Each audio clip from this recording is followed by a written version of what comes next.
Welcome, traveller of the starlit void. You have arrived at a sanctuary of stillness, a place carved from the velvet fabric of the night. Here, the noise of the waking world dissolves into the vast, silent ocean of the cosmos. I am the cosmic dreamer, your guide through this nebula of tranquility.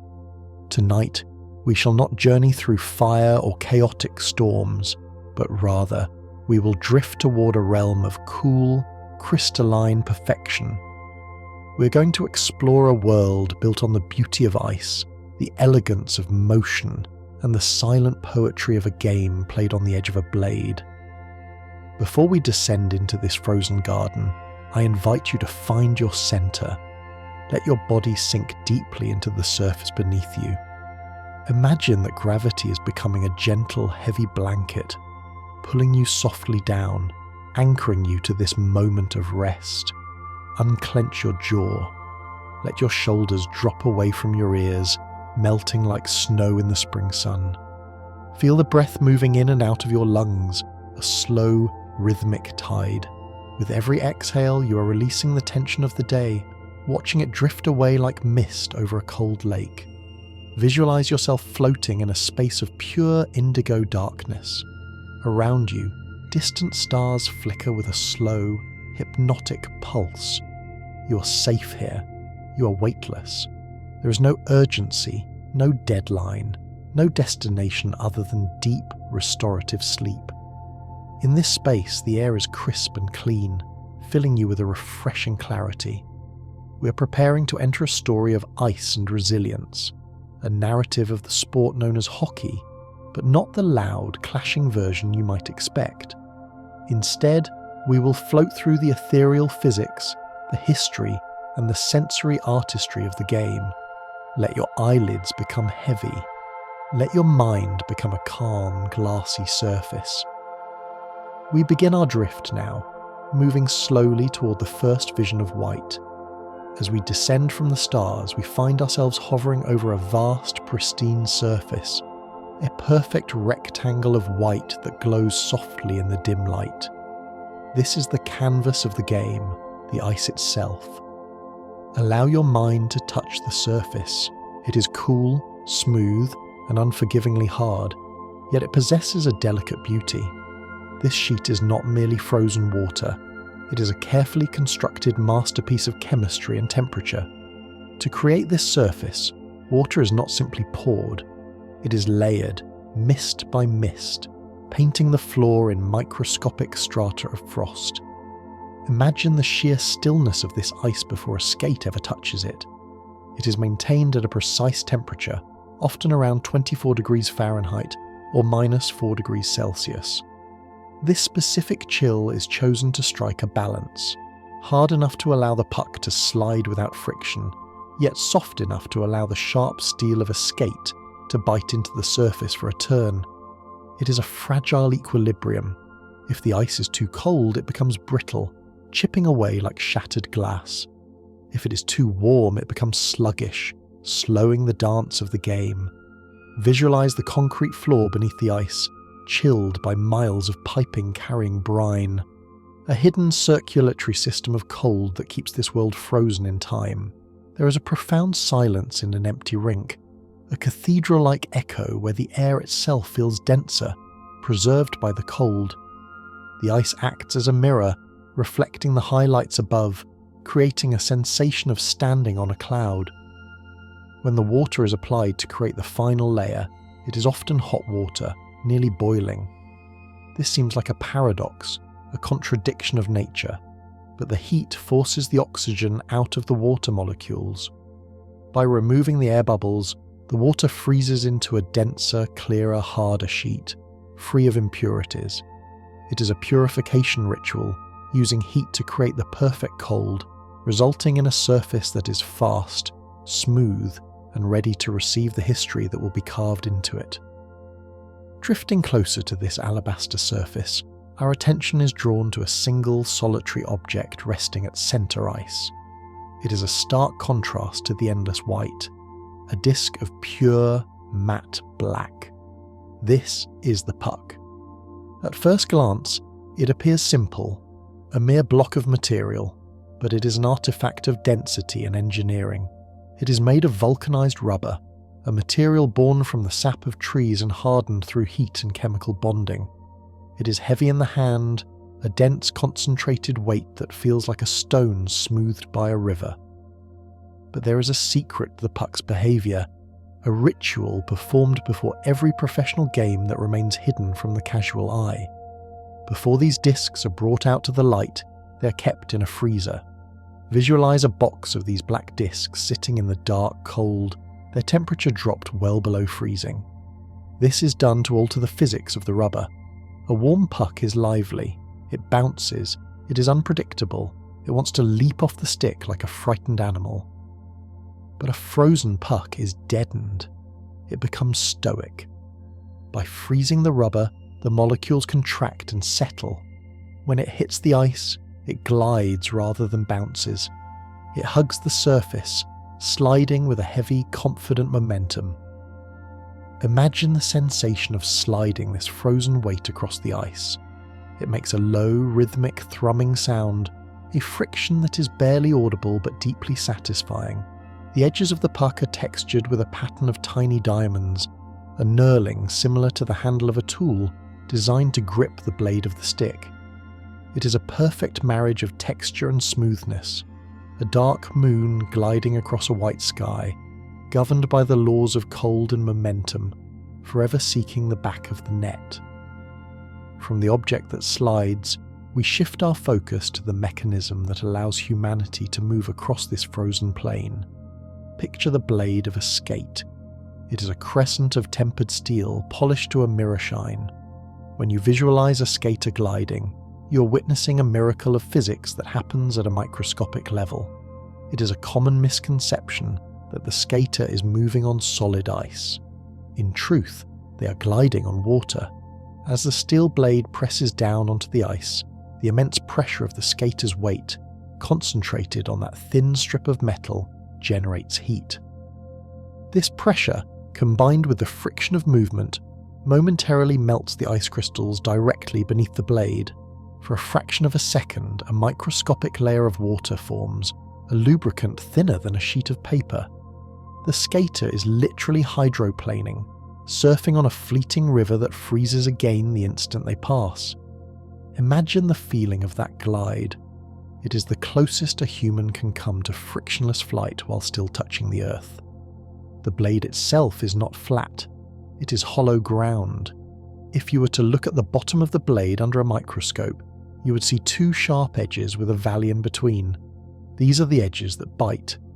When a player leans, the sharp steel digs into the ice, carving a trench that allows them to push off. It is a violent interaction that produces a graceful result. The sound is distinct, a rhythmic ch, the sound of steel carving into the frozen memory of the water. It is a hypnotic cadence, a heartbeat of the sport that echoes in the cold air, marking the passage of time and distance in a world where friction has been conquered. Now, let your mind's eye travel from the steel feet up to the hands, where the connection to the game is held. We contemplate the hockey stick. In the ancient days of the sport, these were carved from single pieces of wood, ash, birch, or willow. They were organic, heavy, and full of the grain of the forest. You could feel the life of the tree in the handle. Today, they are marvels of aerospace engineering crafted from carbon fibre and graphite, lighter than air, yet strong enough to withstand the force of a thunderclap. However, despite the high-tech materials, a primitive ritual remains, one that every player performs with meditative focus. Visualize the taping of the stick. The player sits in the quiet of the locker room, holding a roll of cloth tape. Round and round they wind the tape over the blade, overlapping each strip with precision. This is not just for grip, it is for feel. The cloth softens the contact between the hard puck and the hard blade, creating a dampening effect that allows the player to sense the puck through the shaft of the stick, as if the nerves of their fingers extend all the way down to the ice. Consider the flex of the stick. When a player strikes the puck, the stick does not remain rigid. It bows. It bends like an archer's bow, storing potential energy in its fibres. For a split second, the stick is loaded with tension, and as it snaps back to straight, it releases that energy into the puck, catapulting it forward. It is a slingshot mechanism, a whip crack of physics. Imagine the sensation of that flex in your hands, the resistance, the bend, and the sudden, satisfying release as the energy flows from your body through the carbon and into the object, sending it flying across the white expanse. Let us drift backward now, away from the modern arenas and the carbon fibre, back through the mists of time to the spiritual origin of this pastime. Imagine a time before stadiums, before electric lights. Visualize a frozen pond deep in the wilderness. The skies are pale, winter grey, and the air is biting cold. Here, the ice is not perfectly smooth. It is black and transparent, revealing the suspended bubbles and sleeping weeds beneath the surface. This is the birthplace of the game. In these early days, the game was a communion with nature. There were no boards to stop the puck. If it slid too far, it vanished into a snowbank, requiring a pause to dig it out. The only sounds were the wind howling through the bare branches of the trees and the crackling of the settling ice, a deep, booming groan that resonated from the depths of the lake. It was a game played against the elements. The players wore wool, heavy and wet with snow, their breath forming clouds that mingled with the mist. This natural setting imbued the sport with a sense of freedom. There were no whistles, no periods, no clocks. The game ended only when the sun dipped below the horizon, turning the world to shadow, or when the cold became too fierce to bear. Visualize the feeling of skating on such a pond, where the wind pushes against your back, giving you speed, or stings your face as you turn into it.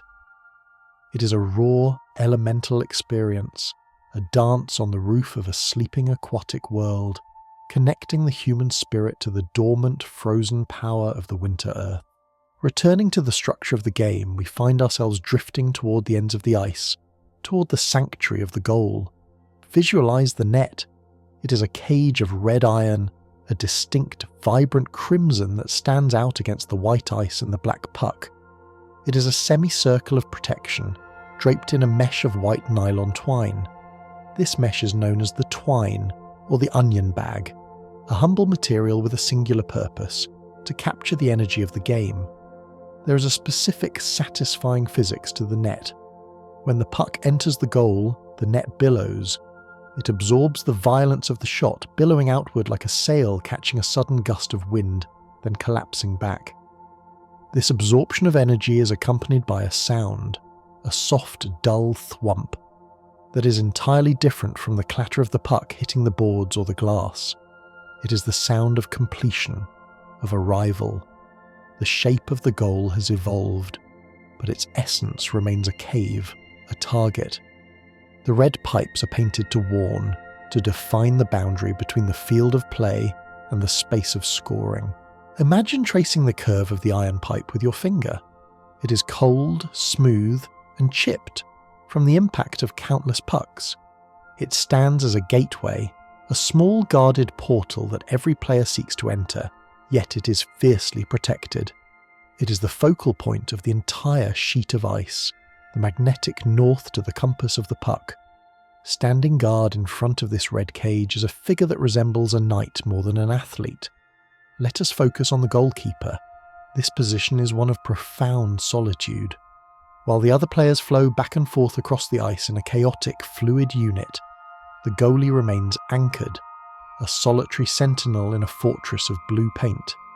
They are encased in armour, oversized leg pads made of leather and high-density foam, a chest protector that bulges like the carapace of a beetle, and a glove designed to snare flying objects out of the air. Visualize the view from inside the goalie's mask. The world is seen through a cage of thin steel bars. The breath echoes loudly inside the helmet. It is a space of intense, meditative focus. A goalie must be still, conserving energy, waiting for the explosion of action. They spend much of the game in a crouch, knees bent, muscles coiled, watching the patterns of the players in the distance. There is a unique psychology to this role. It requires the ability to reset the mind instantly. If a goal is scored, the goalie must wipe the memory away immediately, returning to a state of neutral readiness. They are the masters of resilience.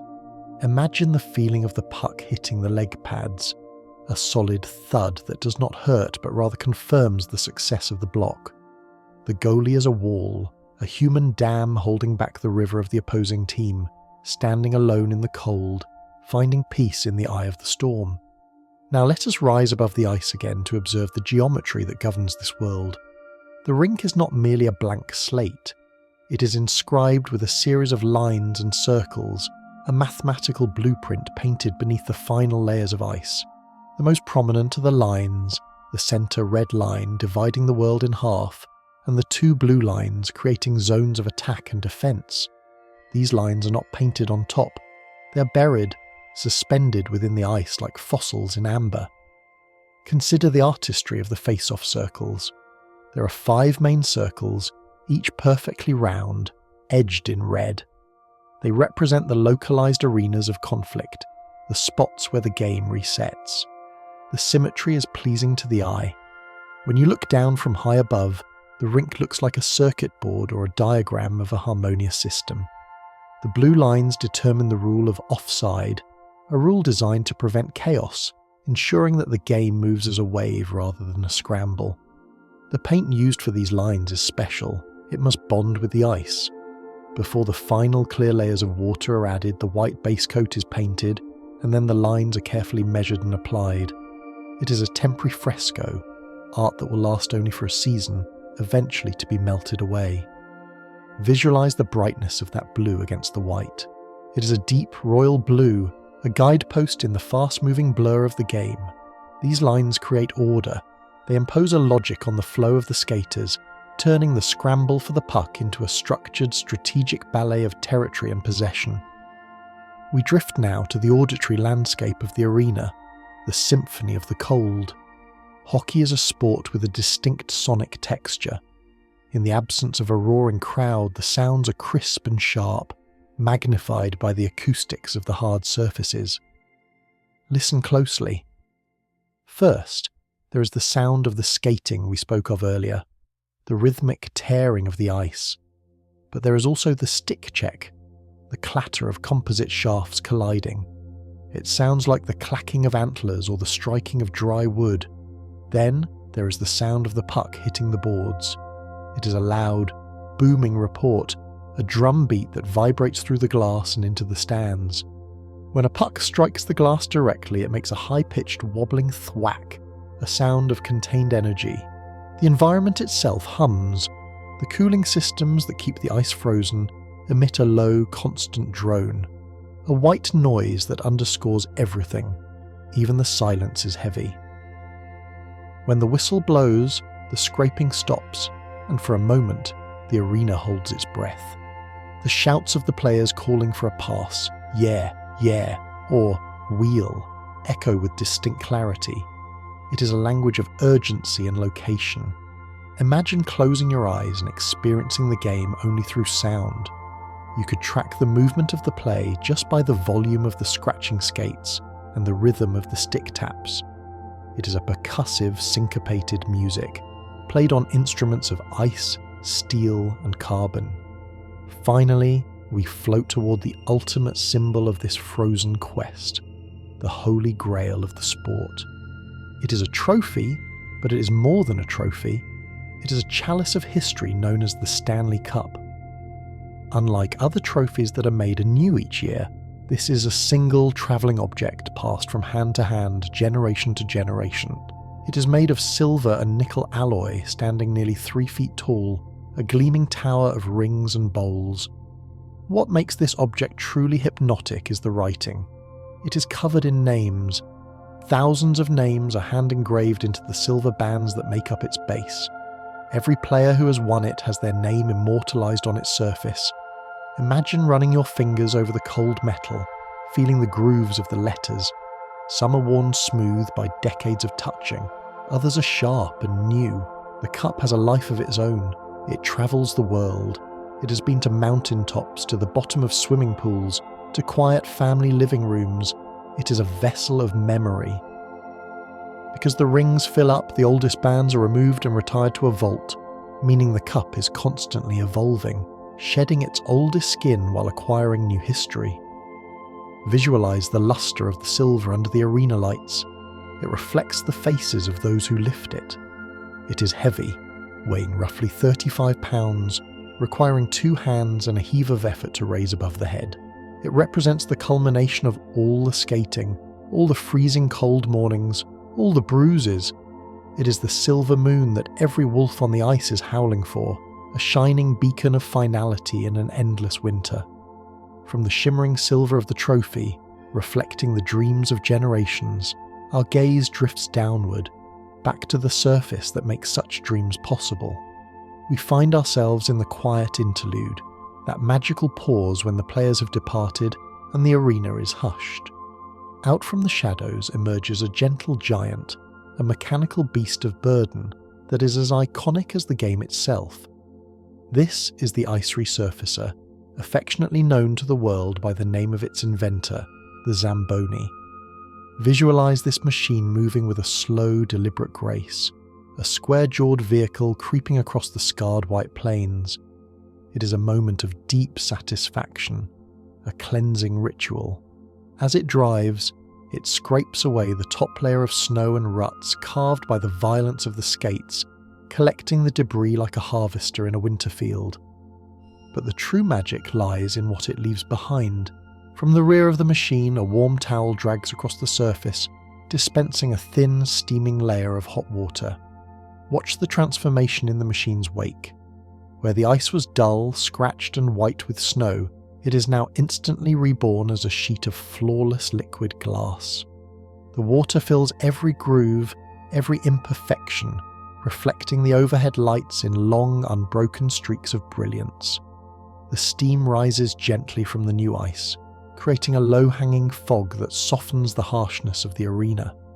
It is a hypnotic process, watching the loops and lines of the resurfacer as it paints the world new again, erasing the history of the previous period to prepare a blank canvas for the future. The hum of its engine is a steady, drowsy drone, a lullaby for the stadium that signals a time of rest and renewal. As the fresh water freezes, turning from liquid to solid in the cool air, our attention shifts from the open expanse to a small enclosed space on the periphery of the action. It is a transparent cell, a glass aquarium separating the participant from the flow of the game. This is the penalty box, often called the sin bin. While it represents punishment, let us reimagine it as a place of solitude and forced reflection. Picture yourself sitting on the wooden bench inside this glass enclosure. The roar of the game is muffled here, filtered through the thick plexiglass. You're part of the world, yet distinctly apart from it. The air inside is still, contrasting with the wind and speed just inches away on the other side of the partition. It is a space of waiting. A player here must sit for 2 minutes, or perhaps 5, watching their teammates battle without them. There is a meditative quality to this isolation. The player leans forward, elbows on knees, sweat dripping onto the rubber flooring, catching their breath. The heart rate slows. The adrenaline that fueled the infraction begins to ebb, replaced by a laser-like focus on the ticking clock. It is a rare moment of stillness in a sport defined by perpetual motion. You are an observer, a monk in a glass cell, watching the swirling patterns of the skaters, waiting for the gate to unlatch so you may return to the river of the game. It is a reminder that sometimes, to move forward, one must first sit still and breathe. From the isolation of the box, we drift toward the visual identity of the players themselves. We focus on the torso, on the heavy, vibrant fabric that drapes the shoulders. In this world, it is not called a uniform nor a jersey.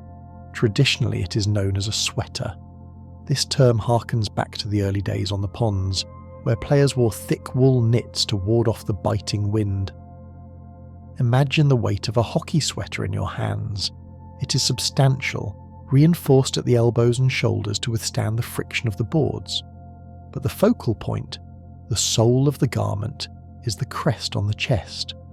This is not merely a printed logo. It is often a complex embroidery, a patchwork of heavy stitching and layered fabric that stands proud of the chest. It is a shield.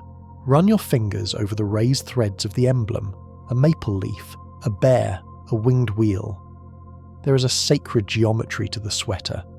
The stripes on the sleeves and the hem are bold, contrasting bands of colour: crimson, gold, forest green, royal blue, that create a blur of motion when the player skates. When a player pulls this garment over their head, they are donning a second skin, subsuming their individual identity into the collective hive of the team. The name on the back is important, but the crest on the front is paramount.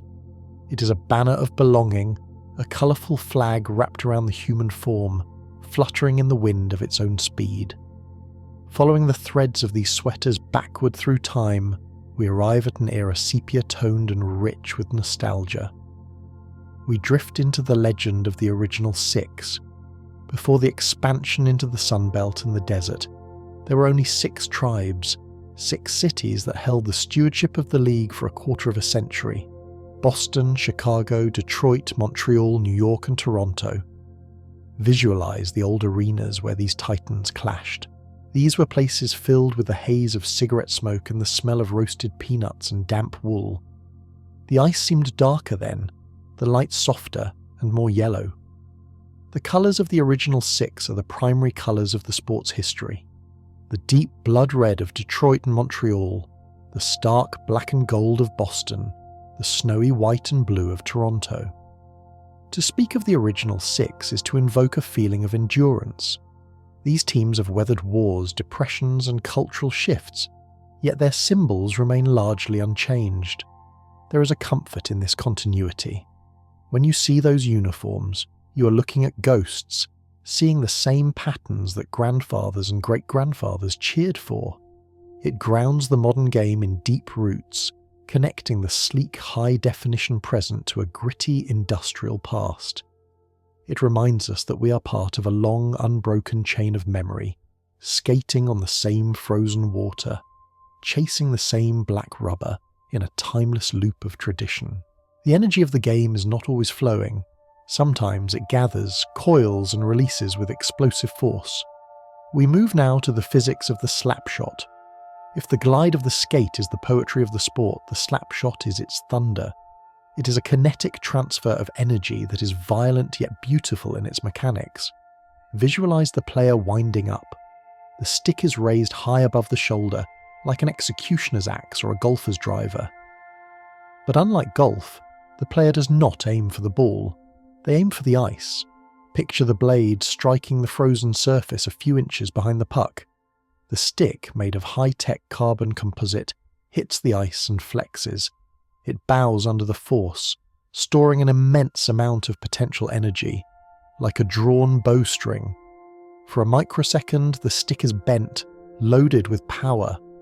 As the player follows through, the ice releases its grip, and the stick snaps back to its straight shape, catching the puck and catapulting it forward.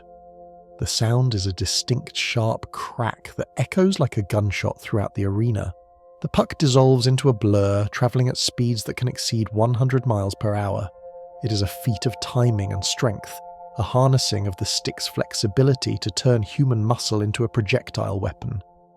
In slow motion, it is a balletic swing, a perfect circle of motion that ends in a release of pure, unadulterated velocity. From the shooter, we turn our gaze to the one who must face this projectile, the goaltender, and specifically to the art form they wear upon their face. The goalie mask is a unique object in all of sports. It began as a simple, crude piece of fiberglass, a beige plate designed solely for survival. But over the decades, it has evolved into a canvas of personal expression and mythological storytelling. Imagine holding a modern goalie mask. It is light, a shell of Kevlar and carbon, shaped to deflect the impact of the puck away from the skull. But look closer at the surface. It is airbrushed with intricate details, a tattoo for the armour. Goalies paint their masks with images that represent their cities, their heroes, or their fears. You might see a snarling beast, a tribute to a musical band, or a landscape of the city skyline. The mask transforms the human face into something otherworldly. When the goalie pulls it down, their expression is hidden. They become an enigma, a masked character in a drama. The eyes peer out through the cage, wide and alert, but the mouth and emotions are concealed behind the painted shell. It creates a psychological barrier as well as a physical one. To the shooter, the goalie is not a person with fear or doubt. They are a painted wall, a monster of the crease, a faceless entity standing between the puck and glory. The players who are not on the ice, the ones waiting for their turn to wear the mask or wield the stick, reside on the bench. This is not merely a seating area, it is a staging ground, a place of intense, quiet camaraderie. Picture a long row of men sitting shoulder to shoulder, a unified organism breathing in sync. The bench is a place of sensory overload managed by discipline.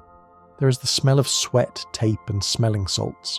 There is the constant opening and closing of the gate, the clack-clack of skates hopping over the boards. This is the art of the line change. Hockey is played in bursts of intense anaerobic energy, lasting only 45 seconds to a minute. When a player is exhausted, they must leave the ice while the game is still moving, and a fresh player must jump on to replace them. Visualize this fluid swap. A player glides toward the bench, winded, legs burning. As they approach, a teammate stands up, ready. In one seamless motion, the tired player steps off, and the fresh player vaults over the wall, their blades hitting the ice running. It is a baton pass without a baton. It requires telepathic communication and trust. The bench is the heart of the team, the reservoir of energy where players rest, recharge, and encourage one another, waiting for their name to be called to leap back into the fray. Occasionally, the rhythm of the game is broken by a feat of individual brilliance known as the hat trick. This term, borrowed from the game of cricket, signifies a player scoring 3 goals in a single game. But in hockey, the celebration of this feat is a surreal, joyous disruption of the norm. Imagine the moment the 3rd goal is scored. The red light flashes, the horn sounds, and then, from the stands, a rain begins. It is not water, but fabric. Fans remove their hats, baseball caps, wool beanies, fedoras, and toss them over the glass. Watch them tumble through the air, spinning and fluttering like autumn leaves. They land on the white ice, a chaotic scattering of colours against the pristine surface. There is something whimsical and deeply communal about this tradition. Strangers are sacrificing their possessions to honour the achievement of a player. The game must stop. The ice crew comes out not to resurface, but to gather the harvest of hats into large bins. It is a pause in the hostilities, a moment where the barrier between the spectator and the stage is breached, and the ice is covered in a textile tribute.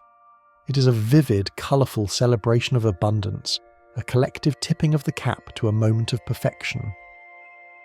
When the clock finally hits triple zeros and the war of the game is concluded, the aggression evaporates instantly, replaced by one of the most noble traditions in sports, the handshake line. No matter how violent the game, no matter how high the stakes or how bitter the rivalry, the 2 teams line up at centre ice. Visualize the scene. The players remove their gloves, exposing their bare hands for the first time. They drift past one another in a slow-moving chain. The sounds of impact are replaced by the murmurs of good game, good luck, good series. They look each other in the eye, shaking hands with the men they were checking into the boards moments ago. This ritual acts as a decompression, a return to humanity. It acknowledges that the game is a separate reality, and now that it is over, the shared bond of the athlete supersedes the conflict of the match. The heat of the battle cools into mutual respect. To watch the handshake line is to watch the restoration of peace, a rhythmic, repetitive acknowledging of the other's effort, cementing the honour that lies at the core of the sport. Finally, we drift out of the enclosed arena, blowing the roof off the stadium to experience the Winter Classic. In recent years, the sport has returned to its roots by hosting professional games outdoors in massive baseball or football stadiums.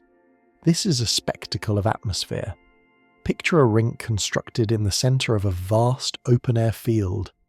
The crowd is not 20,000, but 70,000, huddled in parkas and blankets. The air is real winter air, crisp, biting and alive. Often nature decides to participate. Visualize snow beginning to fall during the game. Large fat flakes drift down from the dark sky, caught in the glare of the stadium lights. The snow accumulates on the ice, slowing the puck, forcing the players to simplify their game. It accumulates on the vices of the helmets and the shoulders of the fans. The scene looks like a snow globe come to life. The sound is different here. It drifts up into the open night, less intense but more expansive. Breath plumes from the mouths of the players like dragons.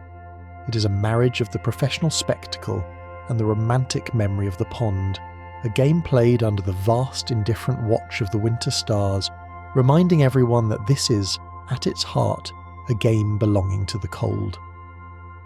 From the grand, snow-dusted spectacle of the outdoor stadium, we drift inward, shrinking the scale but deepening the intimacy.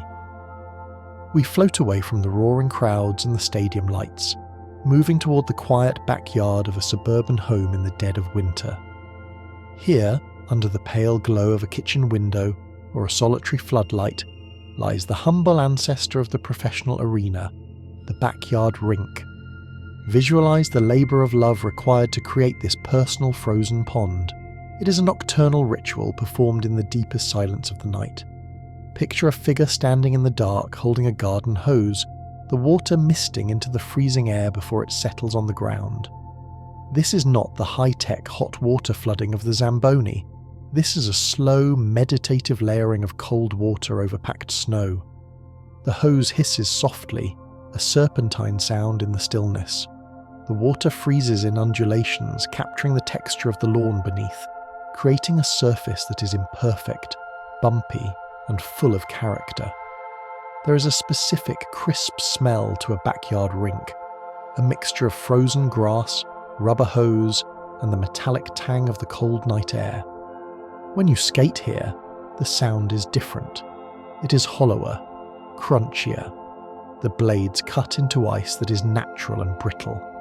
You can hear the wind rustling the dry leaves in the nearby hedges.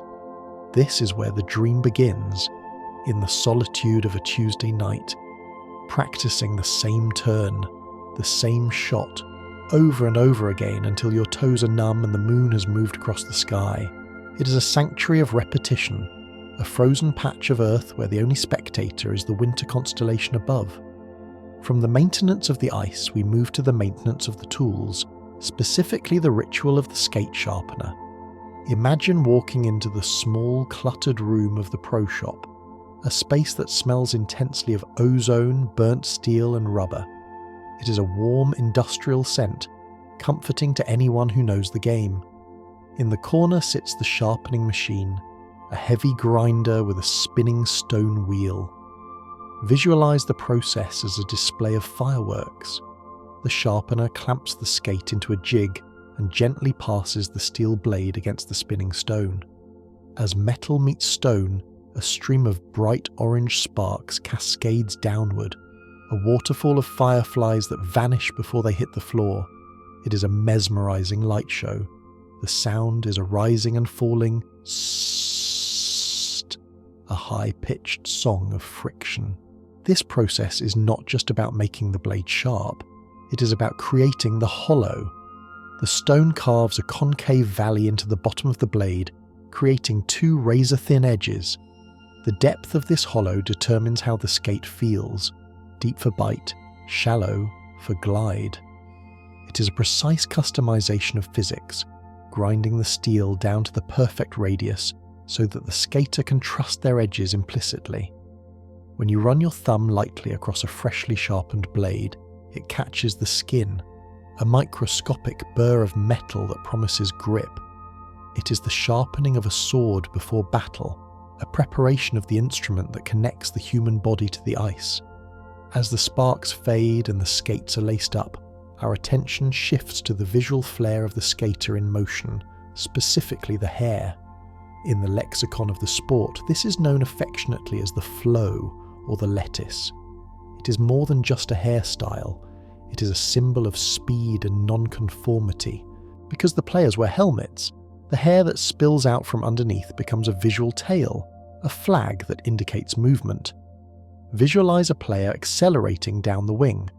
As they pick up speed, the hair flowing out the back of the helmet lifts and streams in the wind generated by their own momentum. It adds a kinetic texture to the visual experience of the game. It softens the armoured, robotic appearance of the equipment. We see blonde or dark locks dancing in the slipstream, a reminder of the wild, organic human element beneath the plastic shell. There is a tradition of growing the hair long specifically for this effect. It is a vanity born of aerodynamics.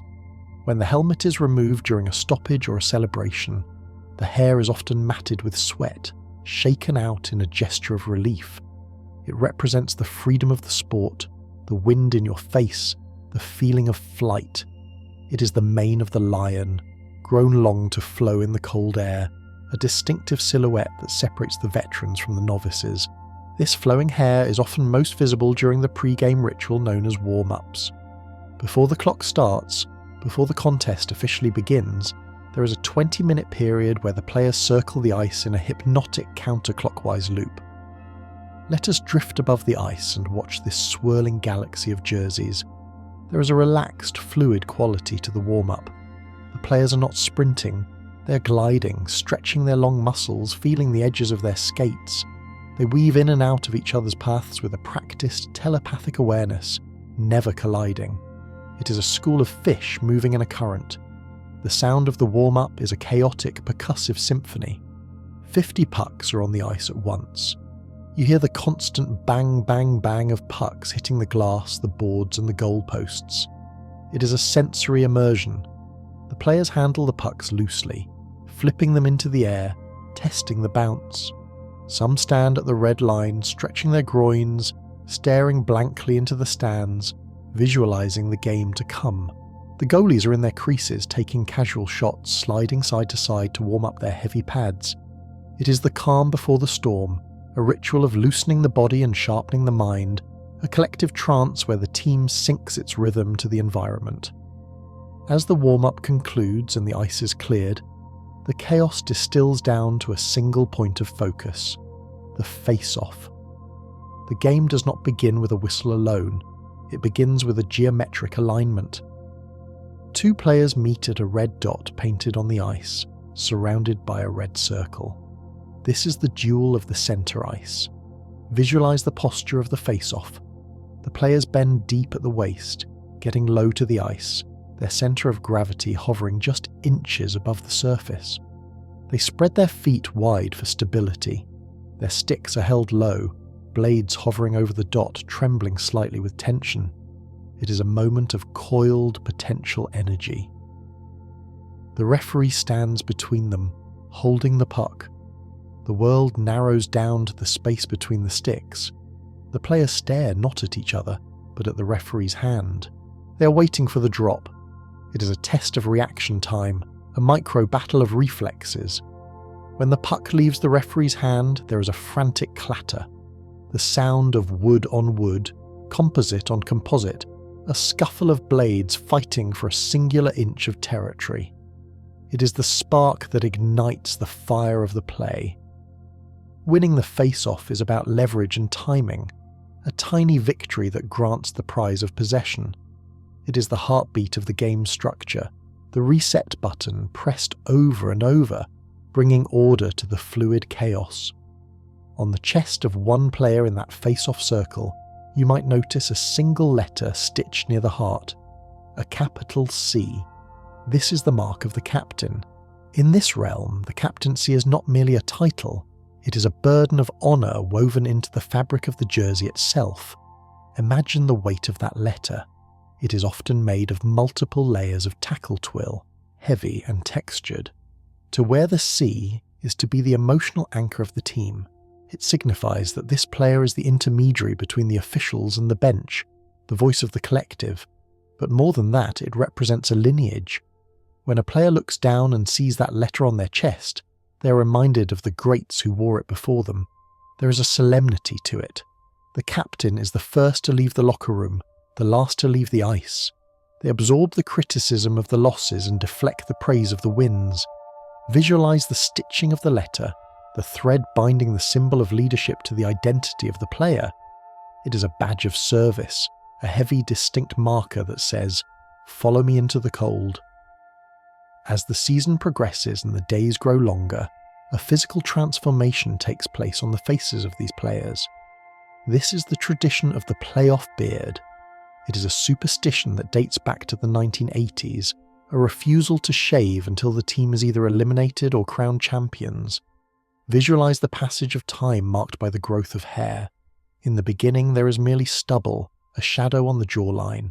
As the weeks of the tournament grind on, the beards grow thick, unruly, and wild. It is a visual metric of survival. The longer the beard, the deeper the team has gone into the journey. It creates a uniformity among the players, erasing the boyish faces of the young rookies and making everyone look like rugged mountain men or weary warriors. There is a textural experience to this. The itchiness of the first week gives way to the softness of the second month. It is a shield of fur against the cold of the arena. When the players line up for the anthem, you see a row of bearded faces, a tribe bonded by a vow of abstinence from the razor. It turns the team into a brotherhood of visual solidarity, wearing their endurance on their faces, a testament to the grinding, attrition-based nature of the quest for the cup. Floating high above the ice, up into the rafters among the banners and the lights, we find the source of the arena's unique musical soul, the organ. While modern speakers blast rock and electronic music, the heart of the hockey soundscape is the pipe organ. It is a sound that evokes a deep, dusty nostalgia. The notes of the organ are distinct, breathy, vibrating, and rich. They sustain in the air, filling the cavernous space of the rink with a church-like resonance. The organist sits high above the crowd, fingers dancing over the keys, playing the familiar refrains that have echoed for decades. The climbing scale that commands the crowd to charge. The jaunty, carnival-like tunes during the stoppages of play. This music softens the violence below. It adds a layer of whimsy and tradition. The sound of the organ connects the modern viewer to the grainy black and white footage of the past. It is a warm, analog sound in a cold, digital world. Feel the vibration of the low notes in your chest, a hum that grounds the atmosphere, reminding everyone that this is a game with a long, melodious memory. Suddenly, the music stops. The noise of the crowd falls away. Down on the ice, a single player has broken free from the pack. This is the breakaway. It is the most dramatic distillation of the sport. One skater, one puck, one goalie. All the other players fade into the background, unable to catch up. Time seems to slow down during a breakaway. Visualize the skater gliding in alone, the vast expanse of white ice between them and the net. The sound of their skates is the only thing audible. Stride, stride, glide. The heartbeat amplifies. It is a psychological duel played out in seconds. The skater must decide, do I shoot or do I deke? Watch the subtle movements, the dip of a shoulder to fake a shot, the shift of weight to the left edge, the goalie matching every micro movement, drifting backward into the net, waiting for the first flinch. It is a moment of suspended animation, a breath held by thousands of people simultaneously. Then, a sudden flurry of hands, a move, a slide, a shot. Whether it ends in a goal or a save, the breakaway is a moment of pure crystalline focus, a solitary spotlight in a team game. After such a burst of exertion, the body craves relief. We end this cycle at the back of the net, resting on top of the mesh, where the goalie keeps their water bottle. This is not just a container, it is a lifeline. Visualize the water bottle. It is usually a simple plastic squeeze bottle with a long curved straw, designed to fit through the cage of a mask. The water inside is kept brutally cold by the ambient temperature of the rink. Imagine the sensation of that water. A player skates over, exhausted, heat radiating from their head. They squeeze the bottle, sending a jet of icy water into their mouth. It is a shock of cold that mirrors the ice they stand on. Sometimes they squirt the water over their face, the mist mixing with the sweat, cooling the skin instantly. There is a specific sound associated with the water bottle too, the pop when a high shot hits it. If a goal is scored high and hard, the puck might strike the bottle resting on the net, sending it flying into the air, water spraying like a geyser. It is the exclamation point of a goal, a celebration of liquid physics, a refreshing splash of chaos in the ordered world of the game. From the refreshing spray of the water bottle, we allow the sensory experience to expand, vibrating outward from the net to fill the entire cavern of the arena. When the puck crosses the line and the water bottle leaps, it is accompanied by a sound that is less heard and more felt, a resonance that shakes the very foundations of the building. This is the goal horn. Visualize the origin of this sound. High in the rafters, often hidden in the darkness of the catwalks, sits a massive pneumatic instrument. In many arenas, these are actual foghorns salvaged from decommissioned ships, aircraft carriers, tugboats, or ferries that once navigated the misty waters of the coast. When the home team scores, compressed air is forced through these immense brass pipes. The result is a deep baritone bellow, a sonic boom that rolls over the crowd like a physical wave. Imagine the feeling of that sound resonating in your chest cavity. It is not a sharp noise, but a low-frequency hum that grounds you, a harmonious blast of celebration. Each team possesses a unique horn, a sonic signature that fans recognize instantly. Some are melodic chords, a triad of notes blending into a triumphant major key. Others are singular, mournful blasts that sound like a lighthouse warning in a storm, repurposed here for joy. It is a primal release of tension, a mechanical roar that signals triumph, lingering in the air for long seconds before fading into the echo of the cheering crowd, leaving a vibration in the floorboards and the bones. As the deep resonance of the horn fades, our eyes are drawn to the visual companion of this auditory celebration. Behind the net, directly through the glass where the goal judge sits, a mechanism whirls into life. This is the red light. In the era before instant replay and high-definition screens, this light was the definitive authority, the beacon of truth in a fast-moving game. Picture the spinning mechanism inside the red housing. It acts like a lighthouse lantern, rotating rapidly to cast a sweeping beam of crimson. The light cuts through the white glare of the ice and the yellow glow of the arena lamps, washing the faces of the fans and the players in a distinct, urgent red hue. It is the colour of the heart, the colour of heat, pulsing behind the cold glass. There is a hypnotic quality to the spinning light. It marks a stoppage in time. For that brief duration, the clock is frozen, the play is dead, and the light reigns supreme. It signifies a change in the state of the universe within the rink. A point has been added. History has been altered. Even when the light turns off and the game resets, the afterimage remains etched on the retina, a ghostly red circle that reminds us that the fortress has been breached. It is the visual exclamation point at the end of the sentence written by the puck. From the light behind the glass, we drift forward to touch the barrier itself, the transparent wall that separates the spectacle from the spectator. This is the plexiglass. It is not the fragile, brittle glass of a window pane, but a thick, resilient acrylic, often seamless, or held together by thin metal stanchions. Visualize looking through this material. It is clear, yet it bears the scars of battle. If you look closely, you can see the faint white smudges of puck marks, the scuffs of tape, and the smears of sweat where players have been pressed against it. These imperfections create a texture to the view, a reminder that this is a shield. Consider the acoustic properties of the glass. When a puck strikes it, the sound is a high-pitched, wobbly thwack, a sharp, plastic crack that is entirely different from the boom of the boards. And when a player is checked into the glass, notice how it moves. It is not rigid. The panes are designed to sway and wobble in their channels, absorbing the kinetic energy of the impact. It ripples like a heavy curtain.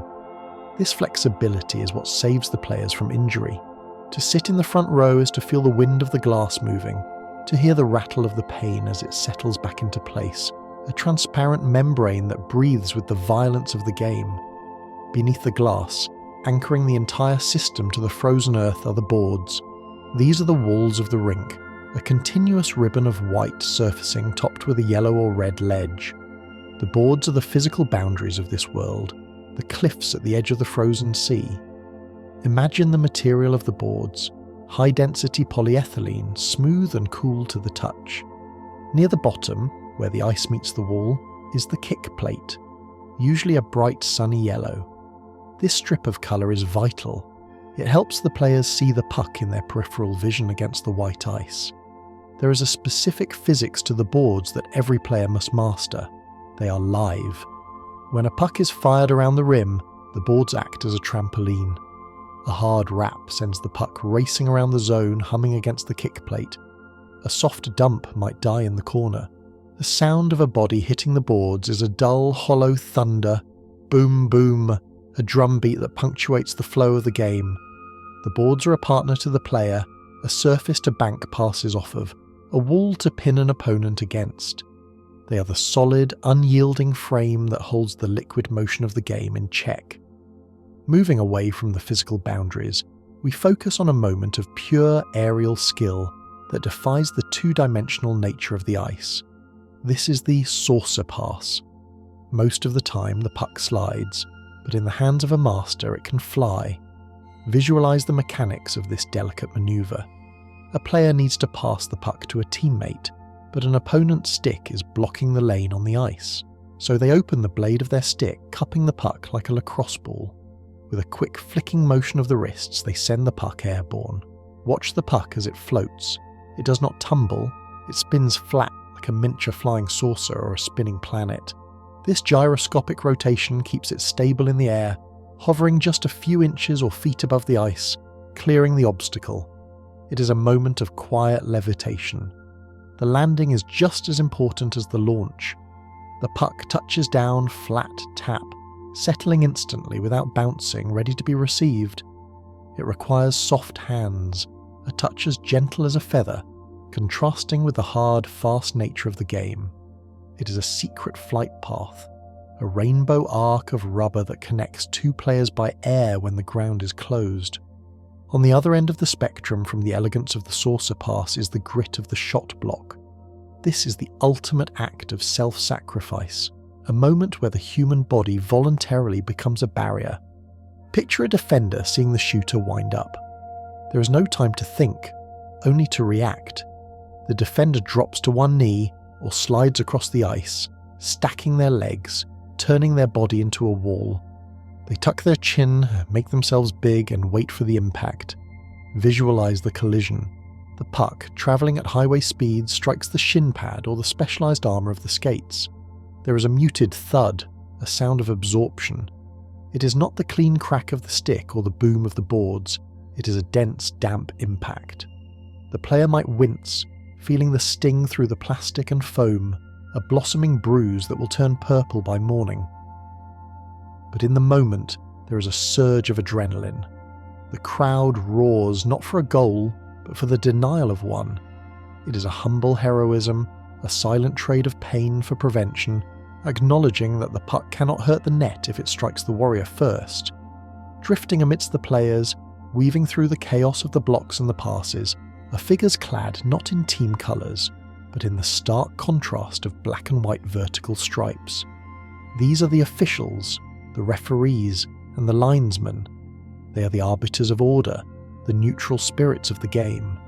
Focus on the visual pattern of the stripes. Against the white ice and the colourful jerseys, the black and white bars vibrate with authority. The referee wears vivid orange armbands, bright splashes of citrus colour that designate the power to assess penalties. Watch their movement. They are exceptional skaters, often spending half the game gliding backward, their eyes scanning the play like radar. There is a grace to their positioning. They must be close enough to see the infraction, but invisible enough not to interfere with the puck. They dodge and weave, jumping onto the boards to let the puck slide beneath their skates. When a penalty is called, the referee raises an arm straight up, a rigid, silent signal that pauses the flow. And when a fight breaks out, notice the linesmen. They move in not with aggression, but with a calming, grappling embrace, using their leverage to separate the combatants, acting as the peacemakers who restore the equilibrium of the match. Sitting quietly on the periphery of this action, at the very end of the bench, is a figure who occupies a unique space of watchful waiting. This is the backup goaltender.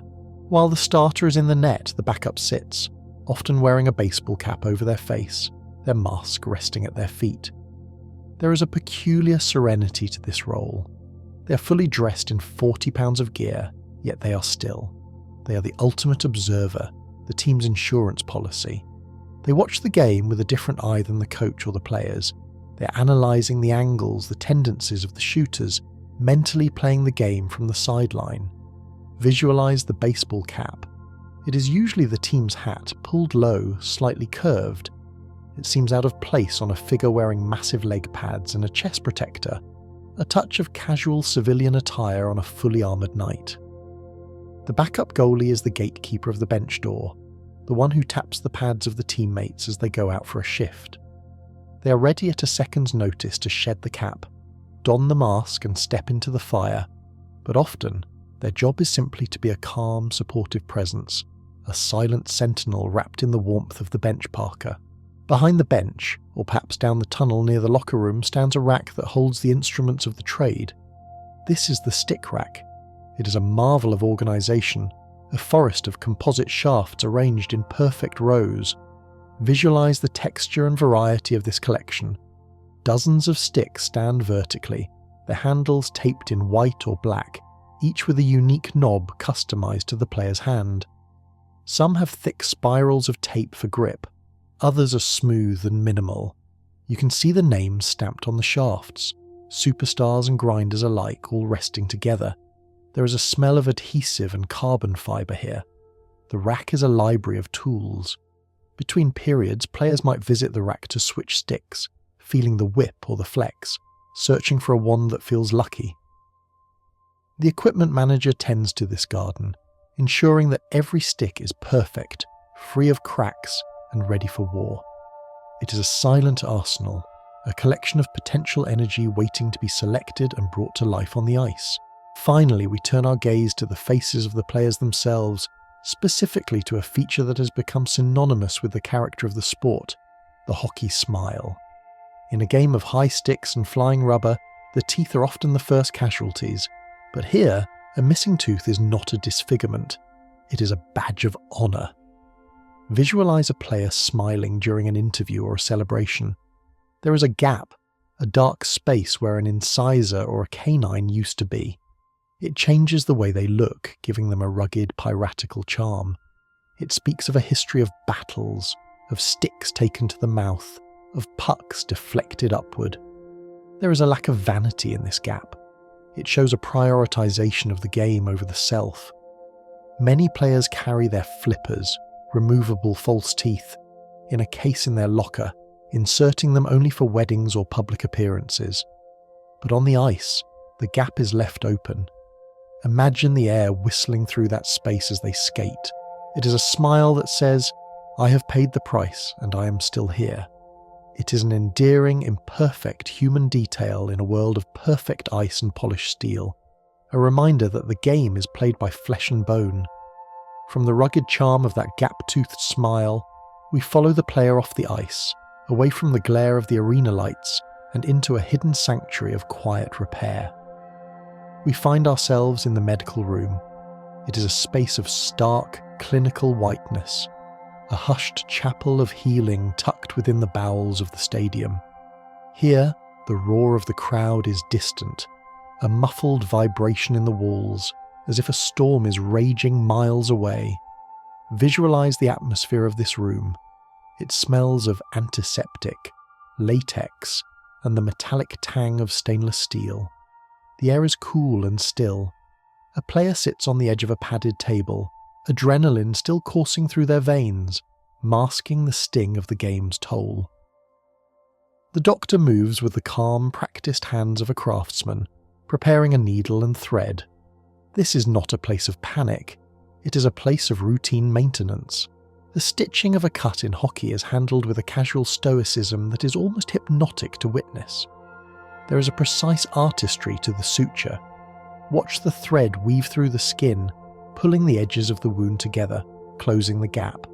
It is similar to the mending of a garment, a restoration of the body's fabric. The player often chats calmly during the process, perhaps checking the time or discussing the next period, completely detached from the needle's work.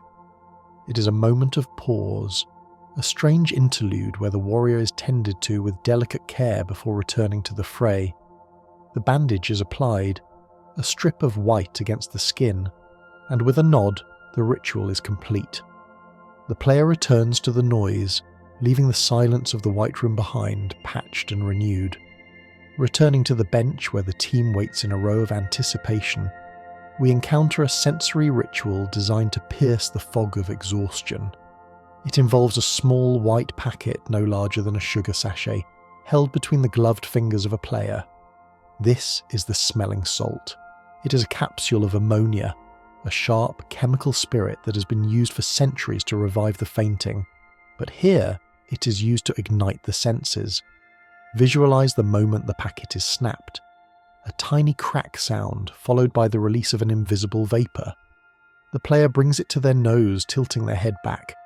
The scent is not a smell so much as a temperature, a freezing, burning spike of clarity that rushes into the nasal passages and expands behind the eyes. It is the olfactory equivalent of plunging into a glacier-fed lake. For the listener drifting into sleep, imagine this not as a shock, but as a cleansing wind. It sweeps away the cobwebs of fatigue. It resets the focus. You see the player shake their head vigorously, eyes widening, the pupils dilating. It is a reset button for the nervous system, a sudden, sharp intake of breath that reminds the body it is alive and ready to move. The packet is tossed to the floor, the vapor dissipating into the cold arena air, leaving behind a lingering trace of alertness, a phantom scent of pure, crystallized focus. From the nose, our attention travels down the body to the shins, where a different kind of ritual binding takes place. We focus on the clear tape, also known as sock tape.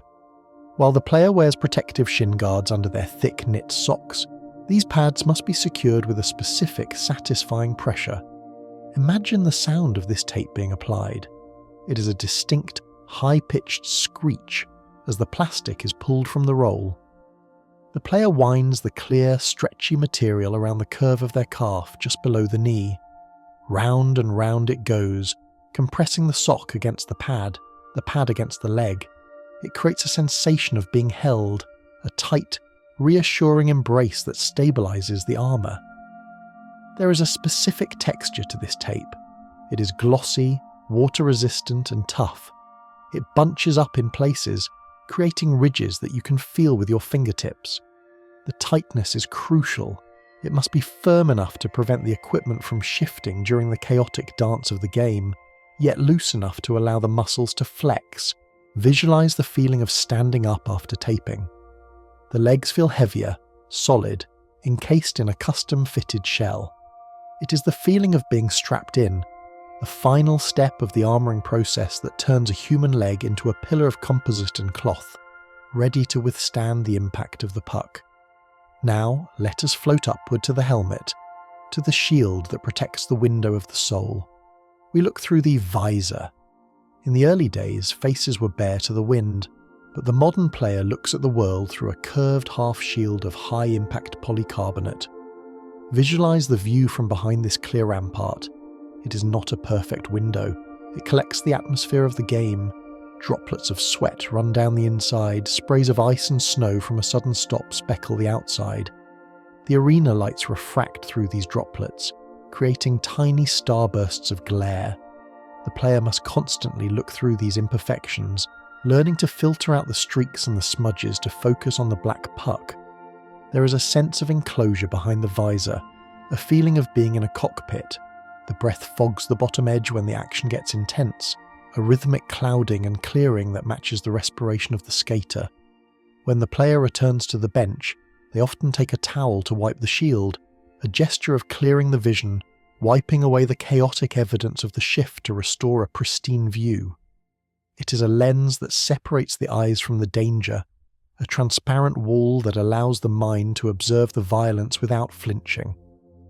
Drifting out onto the ice, we find ourselves in the chaotic territory, right in front of the blue paint of the goal crease. Here, a player engages in the strategic art of the screen. This is not an act of movement, but an act of stillness and obstruction. The goal is to become a human eclipse, blocking the goaltender's view of the sun, the puck. Imagine standing there, your back to the net, facing the blue line where your teammate holds the puck. You're a statue in a storm. Opposing defenders push against your lower back, cross-checking and shoving, trying to uproot you like an old tree. You must root your skates into the ice, widening your base, finding a centre of gravity that cannot be moved. The sensory experience is one of trust and peril. You're intentionally blinding the goalie, which means you're also standing in the line of fire. You watch the shooter wind up. You do not flinch. You wait for the shot to leave the stick, and at the last possible second, you tip your body slightly, or jump, or simply stand your ground, letting the puck whistle past your ear or strike your padded hip. It is a selfless act of geometry, using your own silhouette to create a shadow in which the puck can travel unseen, a silent, heavy presence that creates chaos by simply existing in the right space. Deep in the architecture of the goaltender's stance, there exists a vulnerability, a small, triangular opening that every shooter dreams of exploiting.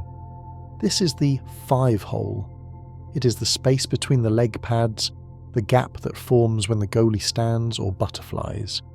Visualize this space as a tunnel, a secret gate. The pads are massive like the walls of a fortress, and the glove and blocker protect the high towers, but the 5-hole is the drawbridge on the ground. To score here is to slide the puck along the ice, threading a needle through the moving legs of the guardian. There is a distinct satisfaction to a 5-hole goal. It is not a brute force overpowering of the goalie, it is a slip, a sneak. The puck vanishes into the equipment and reappears in the net behind, often leaving the goalie looking down in confusion, squeezing their pads together a second too late. It represents the triumph of precision over size. For the shooter, seeing that small triangle of white net between the leather pads is like seeing a keyhole of a light in a dark door, a target that requires a calm, sliding touch to unlock. Moving from the act of scoring to the act of giving, we contemplate the concept of the apple. In hockey slang, an assist is called an apple. It is a term of endearment, a symbol of the gift. A goal is a singular glory, but an apple is a shared connection. Visualize the geometry of the assist. It is a line drawn between two minds. The player with the puck draws the attention of the defence, holding the object until the last possible heartbeat. Then, instead of shooting, they slide the puck across the ice, through the forest of sticks and skates, to a teammate who is open. The beauty of the apple lies in the unselfishness. It is the recognition that someone else is in a better position. A primary assist is the pass that directly sets up the goal. It is the setup to the punchline. Sometimes the pass is more beautiful than the shot. It can be a saucer pass over a stick, or a no-look pass behind the back. Imagine the feeling of the puck leaving your stick and landing perfectly on the tape of your friend's stick, followed instantly by the sound of the goal. You did not score, but you created the world in which the score was possible. It is the currency of camaraderie, the sweet fruit of cooperation. Sometimes, the connection between two players is so perfect, so instantaneous, it earns a special name, the one-timer. This is the thunderclap of hockey timing. A player passes the puck, and the receiver does not stop it, does not cradle it, does not settle it. They strike it while it is still moving. Visualize the physics of this collision. The puck is sliding toward you at speed. You wind up your stick, timing your swing to intersect with the moving object at the exact millisecond it arrives in your wheelhouse. It requires a rhythmic perfection, a a synchronization of two bodies. When the stick connects with a moving puck, the energy is multiplied. The velocity of the pass merges with the velocity of the swing. The result is a shot that is harder and faster than any stationary shot could ever be. The sound is different, a heavy, explosive thwack that resonates like a cannon shot. The goalie has no time to react, for the puck changes direction instantly. It is a moment of pure flow, where thought is suspended and muscle memory takes over, a seamless redirection of energy that feels like hitting a perfect note in a complex song. High above the ice, far removed from the sweat and the sound of the one-timer, sits a different kind of observer. We float up to the press box, the eagle's nest of the arena. This is a long, glass-fronted gondola suspended from the rafters, a place of quiet analysis and hushed tones. Here, the game looks like a moving diagram. The players are small, like pieces on a white board. The speed of the game seems slower from this height, the patterns of play revealing themselves with clarity. You can see the plays developing before they happen, the open ice that the players below cannot see. Among the journalists and scouts, there is often a player in a suit. This is the healthy scratch, a player who is physically fit but was not chosen to play that night. Visualize sitting in this high chair. It is a humbling, reflective experience. You're separated from your tribe, watching them battle without you. You hold a cup of coffee, the steam rising against the cool glass. You watch the game not with the emotion of the fan, but with the analytical eye of the student, seeing the structure of the flow, learning the game from the perspective of the birds. It is a place of silence and study, a removed vantage point where the chaos below is translated into order. Finally, when the game is over and the lights in the arena are dimmed, the equipment does not simply go home. It travels to a room that is the heart of the post-game ritual, the drying room. Visualize walking into this space. It is a small, enclosed room filled with industrial metal racks. The air here is thick, warm, and humid, a stark contrast to the cold of the rink. Large fans hum rhythmically, circulating hot air. The room is filled with the hanging armour of the team, shoulder pads, pants, gloves, and skates, all suspended on hooks. There is a distinct earthy smell here. It is the scent of wet leather, sweat, and hard work. But in this context, it is a comforting, familiar aroma to the player. It smells of effort. The heat of the room works to bake the moisture out of the gear, preparing it for the next battle. The hum of the fans is a white noise, a drone of recovery. The gear hangs like the empty shells of beetles, silent and heavy, drying in the dark warmth. This room is the cocoon, the place where the tools of the trade rest and regenerate, waiting for the players to return and bring them back to life.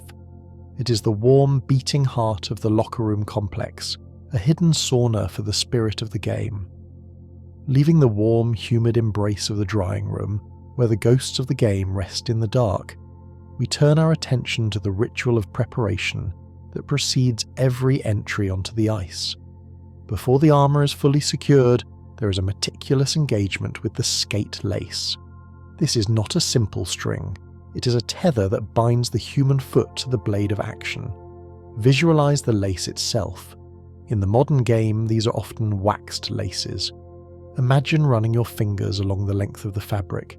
It feels stiff, tacky, and substantial, coated in a layer of wax that prevents it from slipping. This texture is crucial. When a player pulls the lace tight, the wax bites into the eyelet, holding the tension perfectly, refusing to loosen even under the immense torque of a turn. There is a meditative rhythm to lacing up. The player bends forward, the world narrowing down to the boot. With each pull, there is a sensation of containment. The lace tightens across the bridge of the foot, then climbs the ankle, wrapping the joint in a stiff, supportive cast. It is a feeling of increasing pressure that translates into security. The final tug, often requiring a wrap around the hands to generate force, seals the bond. The bow is tied, tucked safely away, and the foot is now one with the boot. transformed from a fleshy, flexible appendage into a rigid instrument of power. The sensation is one of being locked in, grounded, and ready to transfer the slightest twitch of a muscle directly into the ice. Once the skates are laced and the player stands, they do not step immediately onto the ice. They must first navigate the transitional world of the rubber mat. The path from the locker room to the rink is paved with this dense, recycled material, a black pebbled river of heavy flooring designed to protect the fragile steel edges of the skates from the unforgiving concrete of the stadium bowels. Imagine the unique sensory experience of walking on skates across this rubber landscape. It is a precarious, towering feeling. You're 3 inches taller than usual, balancing on a thin strip of metal. The sound is distinctive, not a click, but a dull, rhythmic thump-crunch. Thump-crunch. The rubber yields slightly under the intense pressure of the blade, absorbing the impact. There is a specific smell to this flooring, a deep industrial scent of old tires and earth, a musk that permeates every arena in the world. It provides a necessary friction. Walking here requires a different kind of balance than skating. It is a clunky, Frankenstein-like march. It serves as a sensory bridge, a zone of anticipation where the player moves from the sanctuary of the room toward the brightness of the arena, the rubber beneath the feet serving as the final connection to the dry land before the surrender to the frictionless world of the water. Drifting out onto the ice, we observe a subtle artistic manipulation of physics known as the deflection, or the tip-in. In a game of high speed, this is a moment of delicate, almost invisible geometry. A shot is taken from the blue line, travelling waist-high through the air. It is not destined for the net. It is going wide or perhaps straight into the goalie's chest. But waiting in the slot is a player, stick held high. Visualize the moment of contact. The player does not swing. They simply hold the blade of their stick in the path of the flying puck. It is an act of soft resistance. The puck strikes the carbon fibre blade, tick, and instantly changes its trajectory. It is a redirection of energy, like a stone skipping off a rock in a river. The beauty lies in the hand-eye coordination. The player is often facing away from the net, watching the puck come toward them, and with a mere twist of the wrists they alter its destiny. The puck flutters, changing from a fastball to a knuckleball, diving downward or spiralling upward. To the goalie, it is a nightmare. The ballistics have changed in the blink of an eye. For the player, it is a moment of connection, a feeling of heavy hands becoming soft hands, guiding the missile rather than powering it, a whisper of contact that speaks louder than the shout of the slap shot. In the corners of the rink, far away from the glory of the net, there exists a grinding, hypnotic loop of possession called the cycle game. This is a strategy of patience and endurance, a way of keeping the puck alive in the offensive zone by moving it in a perpetual circle. Visualize 3 players moving along the boards in a rotating triangle. One player skates the puck down the wall, protected by their body. As a defender approaches, they simply slide the puck softly behind them, into the quiet space they just vacated. A teammate following in their wake picks it up and continues the revolution. It is a rhythmic churning, like a mill wheel turning in the water. Skate, protect, drop. Skate, protect, drop. The cycle wears down the defenders, forcing them to chase ghosts. It creates a heavy grinding sound, bodies rubbing against the boards, skates carving deep ruts in the corners. There is a trance-like quality to a good cycle. The offensive players are in constant motion, flowing like water around rocks, possessing the puck not to score immediately, but to dominate the flow of time and space, lulling the defence into a state of exhaustion before striking. Within this flow of movement, there is a specific pass that requires a profound level of trust, the drop pass. Unlike a forward pass which pushes the game ahead, the drop pass leaves the object behind. It is a moment of stillness amidst speed. Picture a player skating at full velocity across the neutral zone, drawing the defenders with them like a magnet. Suddenly they stop stick handling. They simply leave the puck sitting still on the ice, continuing their skating path without it. The puck becomes a stationary black dot in a blur of motion. A split second later, a teammate crisscrossing behind them sweeps through and collects the abandoned puck. It is a sleight of hand, and now you see me, now you don't trick. The visual effect is beautiful. The defenders are pulled one way by the skater, while the puck moves the other way with the new carrier. It requires telepathic timing. If the second player is late, the puck sits there, lonely and vulnerable. But when it works, it is a seamless transfer of responsibility, a weaving of two paths into a single thread of attack, creating a sudden, surprising abundance of open ice. On the defensive side of this dance, there is a tool of disruption that resembles the strike of a serpent. This is the poke check. While a body check is a collision of mass, the poke check is a surgical strike of the stick. Visualize a defender skating backward, retreating as the attacker advances. The gap closes. The defender holds their stick close to their body, hiding its true length.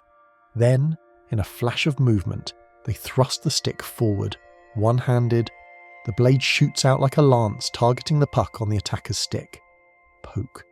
It is a quiet, sharp intervention. The blade knocks the puck away, disrupting the rhythm of the dribble. It is a rejection of the flow. The sound is a dry clack of composite on composite. A master of the poke check does not need to hit the player. They simply remove the object of the game from their possession. It is a defensive art form that relies on reach and surprise, a quick stinging reminder that the space on the ice is never truly free, and that a stick can suddenly become a spear to defend the sanctity of the blue line. When the whistle blows and a penalty is called, the game shifts into a new geometric state known as the power play. Specifically, let us visualize the formation known as the umbrella. The attacking team arranges themselves in a semicircle near the blue line, resembling the canopy of an open umbrella. There is a distinct change in the pacing here. The frantic scrambling ceases. The attacking team has the advantage of numbers, 5 against 4. They slow the game down. They pass the puck around the perimeter, point to half wall to corner, back to point, with a hypnotic metronomic rhythm. They are probing, waiting, stretching the defensive box until it breaks. The puck moves faster than the players. To watch a power play is to watch a siege. The defenders are collapsed in a tight knot in front of the goal, blocking shots, while the attackers pass the puck with crisp, snapping sounds. The tension builds with every pass. The crowd anticipates the opening. It is a game of cat and mouse, a calculated mathematical constriction of space where the puck is the mesmerizing pendulum, swinging back and forth, waiting for the perfect moment to strike. Far away from the bright lights and the calculated geometry of the power play, there is a foundational experience shared by almost every player who has chased this dream. The long nocturnal journey of the team bus. This is the womb of the team, a rolling capsule moving through the dark highways of the night. Visualize the interior of the bus at 2 a.m. The overhead lights are extinguished. The only illumination comes from the passing street lamps that rhythmically sweep across the ceiling, or the soft blue glow of a phone screen in the back. The air is cool and still. Most of the players are asleep, contorted into makeshift beds across the seats, using rolled-up jackets as pillows. The sound is the most comforting part. It is the deep, steady baritone of the diesel engine, a relentless hum that vibrates through the floor and into the bones. The tyres sing against the asphalt, a white noise shh that drowns out the world. Outside, the winter landscape rushes by. Snow-covered fields, lonely farmhouses, dark forests. Inside, there is a collective dream. This metal tube is a suspended reality where time doesn't exist, only the distance between the last game and the next. It is a place of deep, restorative slumber, rocked by the gentle sway of the suspension, a shared hibernation on the road to glory. For many young players, the journey requires leaving their true home to live with strangers who become family. This is the concept of the billet. In the junior leagues, players are adopted by local families, given a room in a basement or a spare loft in a town they have never visited before. Visualize the billet room. It is a sanctuary of quiet within a stranger's house. It often smells of laundry detergent and someone else's cooking. Meatloaf, pasta, comfort food made in large quantities. The player retreats here after practice. The room is a capsule of their identity. A stick in the corner, a poster on the wall, a laptop open on the bed. The billet mom and billet dad are the unsung nurturers of the sport. They provide the pre-game meals and the quiet encouragement. There is a specific cosy feeling to coming home to a billet house after a loss. The lights are on, the house is warm, and there is a plate of food waiting in the microwave. It is a grounding anchor for a wandering athlete. It teaches the player that home is not just a place, but a feeling of being cared for. A warm basement bedroom that offers refuge from the pressure of the ice and the cold of the winter night. Finally, we arrive at the origin of the discipline, the time of day that belongs solely to the devoted, the early morning practice. Before the sun has risen, while the rest of the world is tucked under duvets, the hockey player is awake. Visualize the sensory experience of 5 a.m. The car is freezing. You can see your breath inside the vehicle. The leather seats are stiff with cold. The city streets are empty, bathed in the orange glow of sodium vapor lights. There is a profound silence in the world, a stillness that feels like a secret. Arriving at the rink, the building looks dormant, a dark monolith against the pre-dawn sky. But inside, the lights are humming. The sensory shock of the cold arena air wakes the body instantly.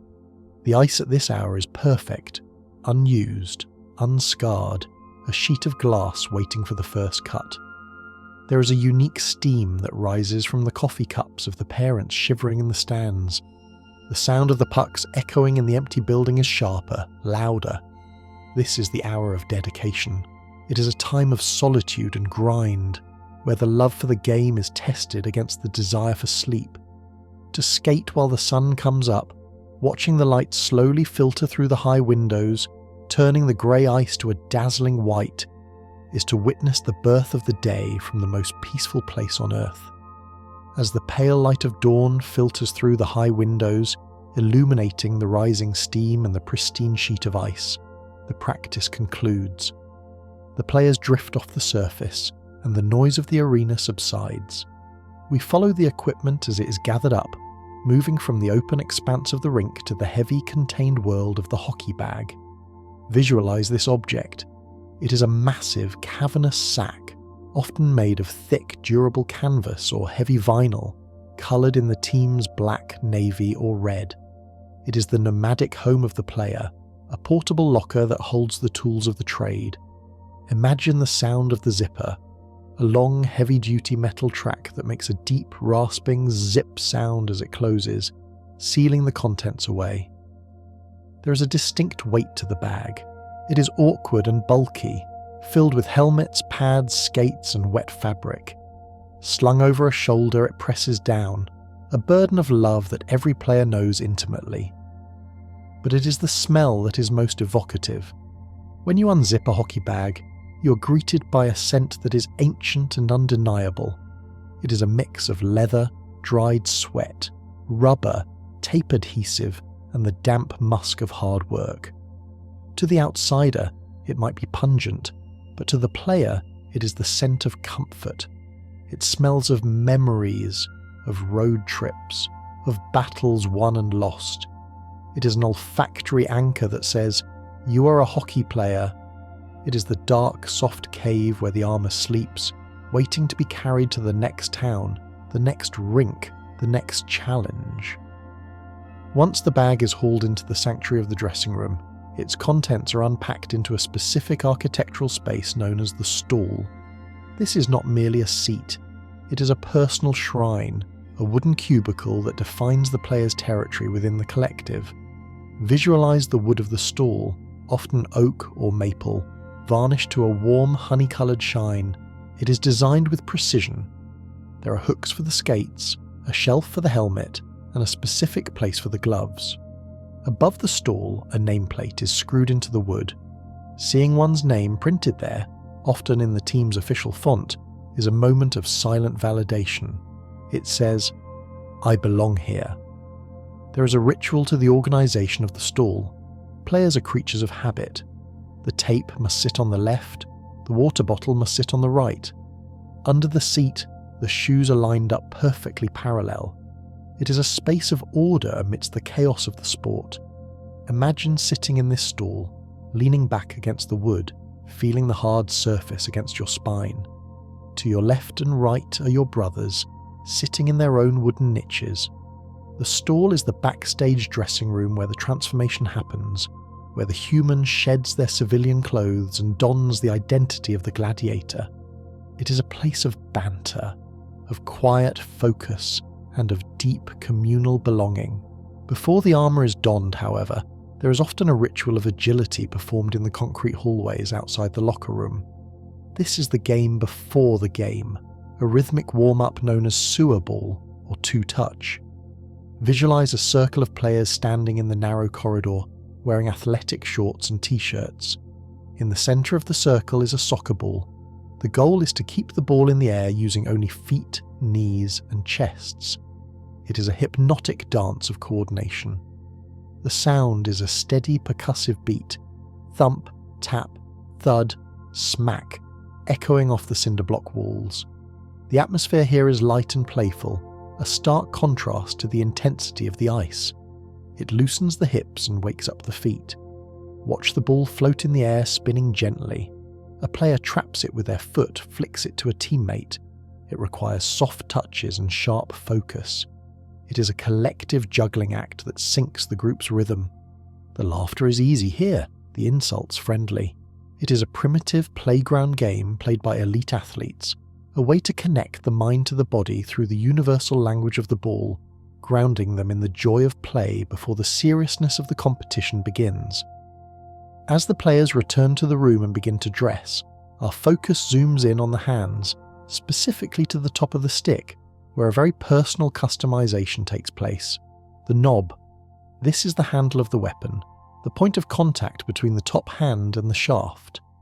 Visualize the creation of the knob. The player takes a roll of white cloth tape and begins to wind it around the very end of the stick. Some prefer a massive bulbous knob, a large ball of tape that prevents the stick from slipping out of the hand. Others prefer a spiral, twisting the tape into a thin rope and winding it down the shaft to create a ribbed texture, like the hilt of a sword. Imagine the feeling of this tape in your palm. It is rough, textured, and sticky. Over time, the white tape turns grey and dirty from the leather of the glove. The knob is a tactile anchor. When a player is on the bench, they often rub the knob with their thumb, a nervous, soothing gesture.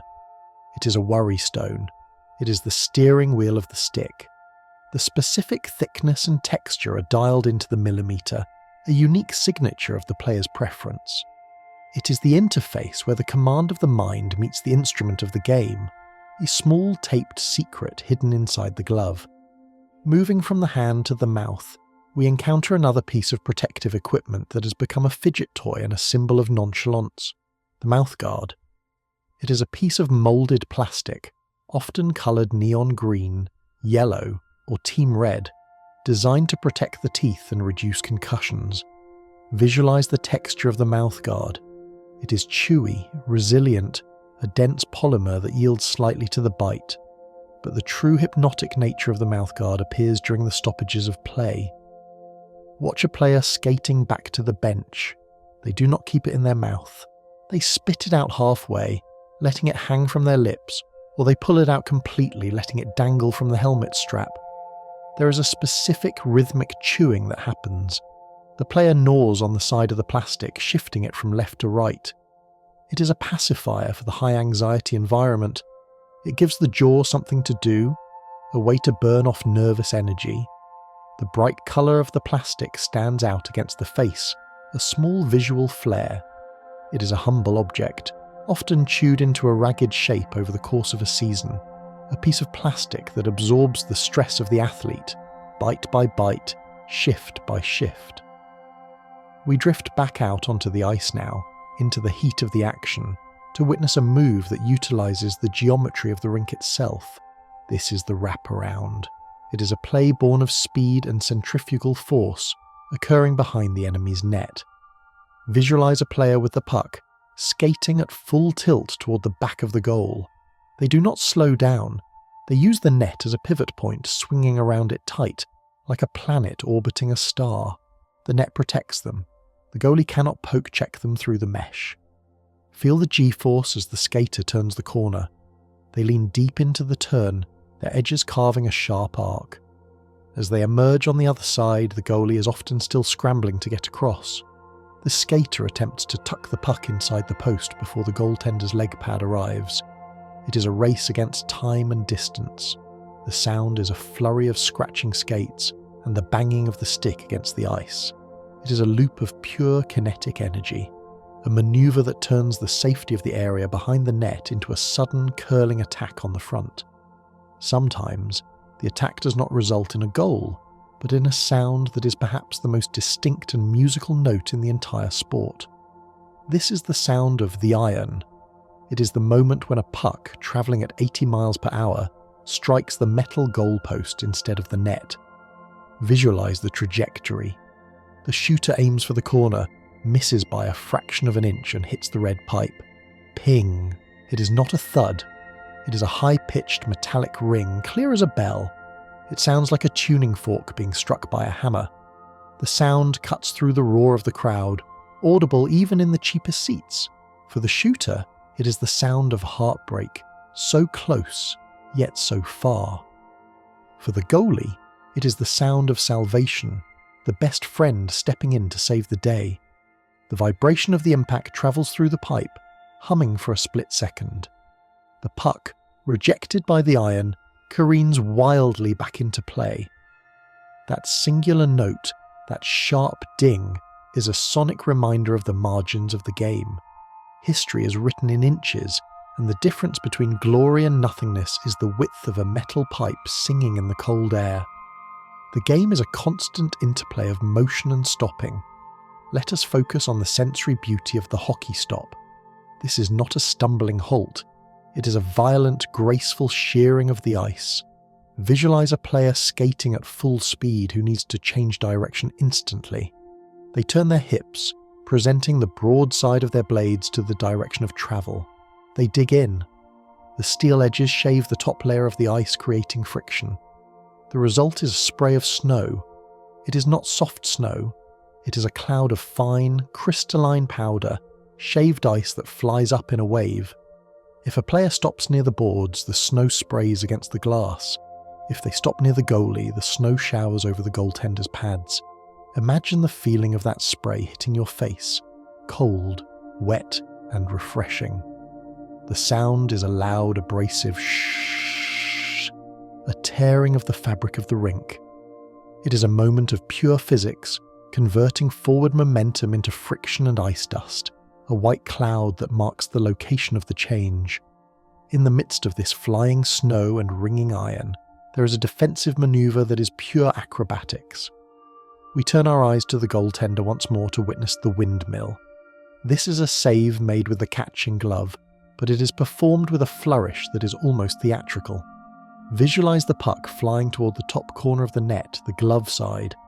The goalie does not just catch it, they snatch it, but the momentum of the catch carries their arm in a wide, sweeping circle. The glove hand rotates like the blade of a windmill, sweeping down and around. It is a flash of leather. The motion is fluid and exaggerated. It serves a purpose, to dissipate the energy of the shot, but it also serves as a statement. I have it. The puck vanishes into the deep pocket of the glove, snapped out of existence. The windmill motion ends with the goalie holding the glove steady, freezing the play. It is a moment of style, a visual exclamation point that says the door is closed, and it is closed with elegance. Finally, when the clock runs down, the horn sounds, and the handshakes are over, there remains one final tradition before the ice is abandoned to the Zamboni. This is the selection of the 3 stars. It is a ceremony of recognition, borrowed from the theatre of the game. Visualize the arena, slightly dimmer now. The losing team has departed. The winning team waits by the bench. The announcer's voice booms, "The first star of the game." A spotlight cuts through the darkness, finding a single player. The player skates out from the bench, alone on the white sheet. They glide in a small circle at centre ice. They raise their stick in the air, a salute to the crowd. The fans roar. It is a moment of individual connection. The player is no longer part of the unit. They are the protagonist for a brief second. They might toss a puck into the stands, a souvenir for a child. Then they skate off, and the second star is called, then the first. It is a curtain call. It is a gentle, formal way to say goodbye to the evening, a final figure eight skated in the spotlight, acknowledging the shared energy between the artist and the audience before the lights go out completely. From the solitary spotlight of the 3 stars ceremony, where a seasoned veteran waves to the crowd, we drift backward in time to the very beginning of that journey. Before the accolades, before the fame, there is a singular, lonely and endearing rite of passage that every player must endure, the rookie lap. Visualize the scene. It is the warm-up before a player's very first professional game. The team lines up in the tunnel, sticks in hand, ready to charge onto the ice. The adrenaline is high. The captain gives the nod. The rookie, heart pounding against his ribs, steps onto the ice, expecting his teammates to follow close behind, a phalanx of support. He skates hard, taking a lap around the rink, shooting a puck into the empty net, feeling the wind in his hair. But then, a realization dawns. He is alone. The rest of the team has stopped at the gate. They are standing there laughing, banging their sticks against the boards, watching him. It is a prank, a gentle hazing, a tradition of solitude. For 30 seconds, the rookie is the only soul on the vast sheet of white. The crowd realizes what is happening and begins to cheer, not for a goal, but for the beginning of a career. Imagine the feeling of that solitude. The ice feels wider, the lights brighter. It is a moment of pure exposure. The rookie circles the net, the sound of his own skates the only rhythm in the building. It is a baptism by ice, a silent agreement that says, "You are one of us, but first you must skate alone." It is a memory that burns bright and warm in the mind of every player, a moment of vulnerability that marks the crossing of the threshold from dream to reality. As the rookie rejoins the pack and the game begins, our eyes settle once more on the figure who spends the entire game in a state of controlled contortion, the goaltender. Specifically, we examine the revolution of style known as the butterfly. In the ancient days, goalies stood tall, like cricketers, kicking their legs out. But today, they have evolved into something lower, wider, and more impenetrable. Visualize the mechanics of the butterfly. The goalie drops to their knees, but they do not simply kneel. They flare their lower legs out to the sides, driving the inside edges of their massive pads into the ice. Their knees come together in the centre, sealing the 5-hole. From the front, they resemble the spread wings of a moth or a butterfly, a wide, flat wall of leather and foam that covers the entire lower portion of the net. There is a profound geometry to this stance. It creates a seal. Imagine the sound of the pads hitting the ice, a simultaneous heavy thud. The goalie is no longer guarding the air, they are guarding the ice. They slide side to side in this kneeling position, pushing off with the edges of their skates, moving like a hovercraft. It is a physically demanding posture, torquing the hips and knees, but it provides a sense of total coverage. To the shooter, the bottom of the net simply vanishes, replaced by a wall of white leather that moves with fluid, insect-like grace, denying the puck any passage along the floor. Drifting away from the modern, technical precision of the butterfly, we float into the architectural soul of the sport. We leave the gleaming glass and steel of the modern stadium and enter the old barn. This is the affectionate term for the historic, aging arenas where the game grew up. Visualize the sensory experience of walking into a barn. The first thing that hits you is the smell. It is not the sterile scent of a modern concourse. It is a rich, fermented perfume of stale popcorn, roasted peanuts, old wood, and damp wool. The air feels thicker here, heavy with the ghosts of 1,000 Saturday nights. The roof is lower, often revealing the dark wooden trusses and steel beams that hold the building together. The seating in a barn is steep. The fans are stacked right on top of the ice, creating a wall of humanity that seems to hang over the players. The acoustics are different, louder, more resonant. When the puck hits the boards in a barn, the sound booms like a cannon in a wooden ship. The ice itself seems to have more character, perhaps a little harder, a little faster, chilled by a refrigeration system that hums with a jagged mechanical rhythm. To watch a game here is to sit inside a violin, where every cheer and every collision vibrates through the wooden seats and into your spine, connecting you to the gritty, sepia-toned history of the league. On this ice, amidst the echoes of the old rafters, a player performs a move of deception that is as beautiful as it is functional: the toe drag. This is a stick-handling maneuver designed to manipulate space and time in a phone booth. Visualize the attacker skating forward, the puck on the heel of their blade. A defender reaches out with their stick, trying to poke the puck away. In a fluid, liquid motion, the attacker rotates their top hand, turning the blade of the stick over so that the toe, the very tip, is pointing downward. They hook the puck with the toe and drag it backward, closer to their body. It is a move of intimacy. The puck is pulled from a vulnerable position into a protected one, tucked safely between the skates. The defender's stick sweeps through empty air, hitting nothing but the memory of where the puck used to be. The visual effect is mesmerizing.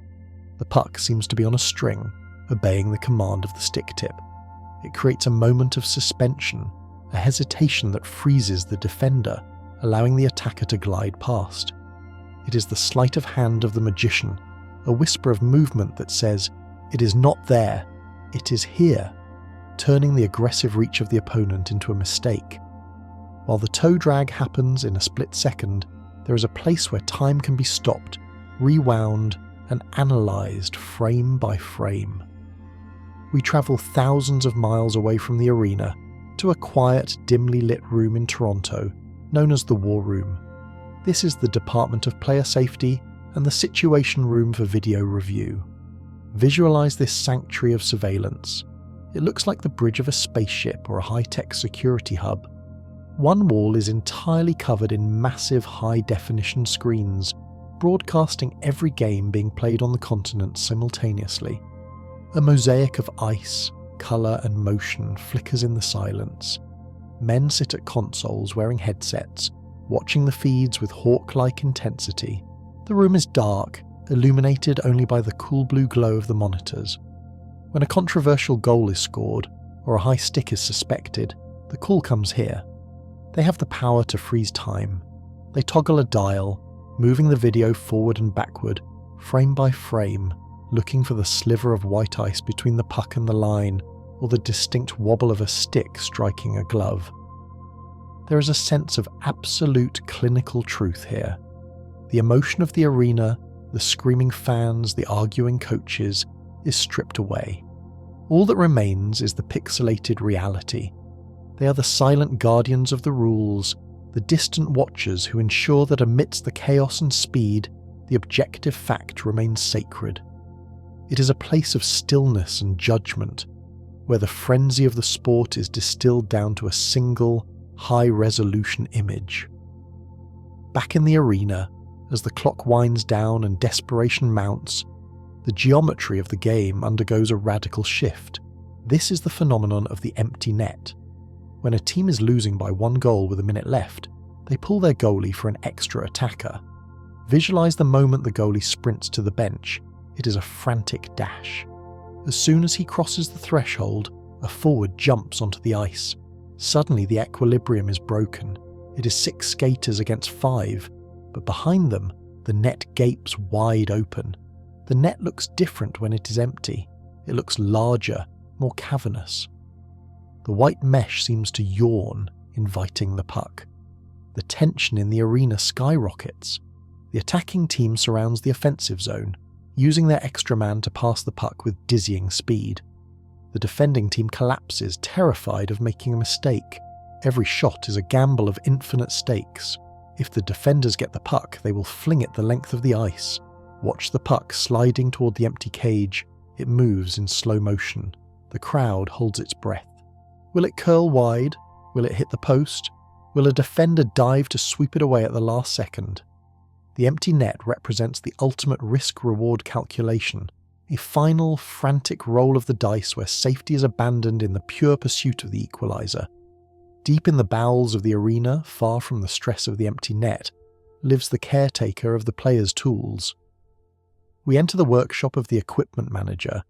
This is a cluttered, cosy room that smells of glue, thread, and solvent. It is the garage of the team. Visualize the equipment manager hunched over a heavy-duty sewing machine. The needle moves in a blur, tat, tat, tat, tat, repairing a tear in a jersey or reinforcing a strap on a pad. This figure is the unsung artisan of the sport. They know the quirks of every player, who likes their gloves tight, who likes their skates sharp, who needs a specific curve in their stick. The room is filled with drawers of rivets, eyelets, screws, and laces. There is a warmth here, a sense of domestic care. When a player breaks a blade or snaps a chin strap, they run to this room. The manager works with calm, surgical speed, fixing the problem in seconds to get the player back into the fight. They wash the laundry, sharpen the steel, and mend the wounds of the armour. It is a role of service and love, ensuring that the machine of the team keeps running, stitch by stitch, rivet by rivet, in the quiet hum of the workshop. Drifting out of the workshop and into the ether of the airwaves, we tune into the voice that paints the picture for those who cannot see. We focus on the radio play-by-play. Before television, this was the only way to experience the game, and it remains a beloved hypnotic medium. Visualize yourself driving a car at night on a lonely highway. The dashboard glows softly. You turn the dial and through the static, a voice emerges. It is a voice of rhythm and cadence, speaking at a speed that matches the game. He crosses the blue line, dishes to the left, wins, fires. The radio announcer is a poet of real-time action. They must describe not just the puck, but the atmosphere, the colours, the tension. They use phrases that have become mantras, fanned on the shot, top shelf, between the hash marks. The rhythm of their voice rises and falls like a piece of music, building to a crescendo with a chance and dropping to a murmur during the intermission. There is a comfort in this voice. It allows you to build the arena in your mind. You visualize the save, the hit, the goal, guided solely by the intonation of the storyteller. It is a theatre of the mind, a connection that travels through the dark night air, linking the solitary listener to the collective roar of the crowd hundreds of miles away. The announcer often speaks of a specific area of the ice, a zone of high value and high danger known as the slot. This is the prime real estate located directly in front of the goaltender, between the two face-off circles. Visualize this rectangle of ice. It is the eye of the storm. It is where the most goals are scored, and consequently, where the fiercest battles are fought. To stand in the slot is to invite punishment. Defenders will cross-check you, push you, and lift your stick. You must pay a price to occupy this land. But the view from the slot is worth the pain. From here, the net looks massive. You're looking the goalie in the eyes. The high slot near the tops of the circles is the launcher's paradise, the place for the slap shot. The low slot near the crease is the place for the tip-in and the rebound, the gritty, chaotic area where goals are shoveled in. There is a magnetic pull to this space. Every offensive player wants to get there, every defensive player wants to keep them out. It is the contested holy land of the rink, a patch of ice that is constantly churned up by the stopping and starting of skates, fighting for an inch of advantage. Finally, we leave the professional arena, the radio waves, and the structured violence of the slot to return to the purest, quietest form of the game. We find ourselves standing on a frozen pond at dusk, holding a wide plastic shovel. The game is over, the sun has set, and now begins the ritual of clearing the ice. Visualize the sensory details of this labour. The air is purple and grey with twilight. The only sound is the rhythmic scritch-scratch of the shovel blade against the uneven surface. You push the heavy, wet snow to the banks, creating a wall that defines the rink. There is a meditative quality to shovelling. You walk back and forth in lines, clearing a path. The exertion warms you from the inside out despite the freezing air. You can hear your own breath, rhythmic and deep. As you clear the snow, the black ice beneath is revealed, gleaming like obsidian. It reflects the rising moon and the silhouettes of the trees. This is an act of stewardship. You're preparing the canvas for tomorrow.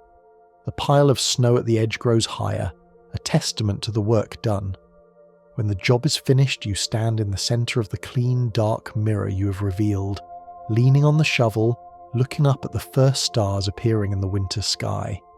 There is no applause here, no goal horn, only the profound, silent satisfaction of a job well done and the promise of the smooth glide that awaits when the morning comes. Standing in the center of that cleared dark mirror resting on the shovel, you look down at the surface you have revealed. In the controlled environment of the arena, the ice is painted white to allow the puck to stand out. But here, in the wild, you're skating on black ice. Visualize the profound depth of this surface. It is not actually black. It is transparent, a pane of crystal glass suspended over the dark, sleeping water of the pond.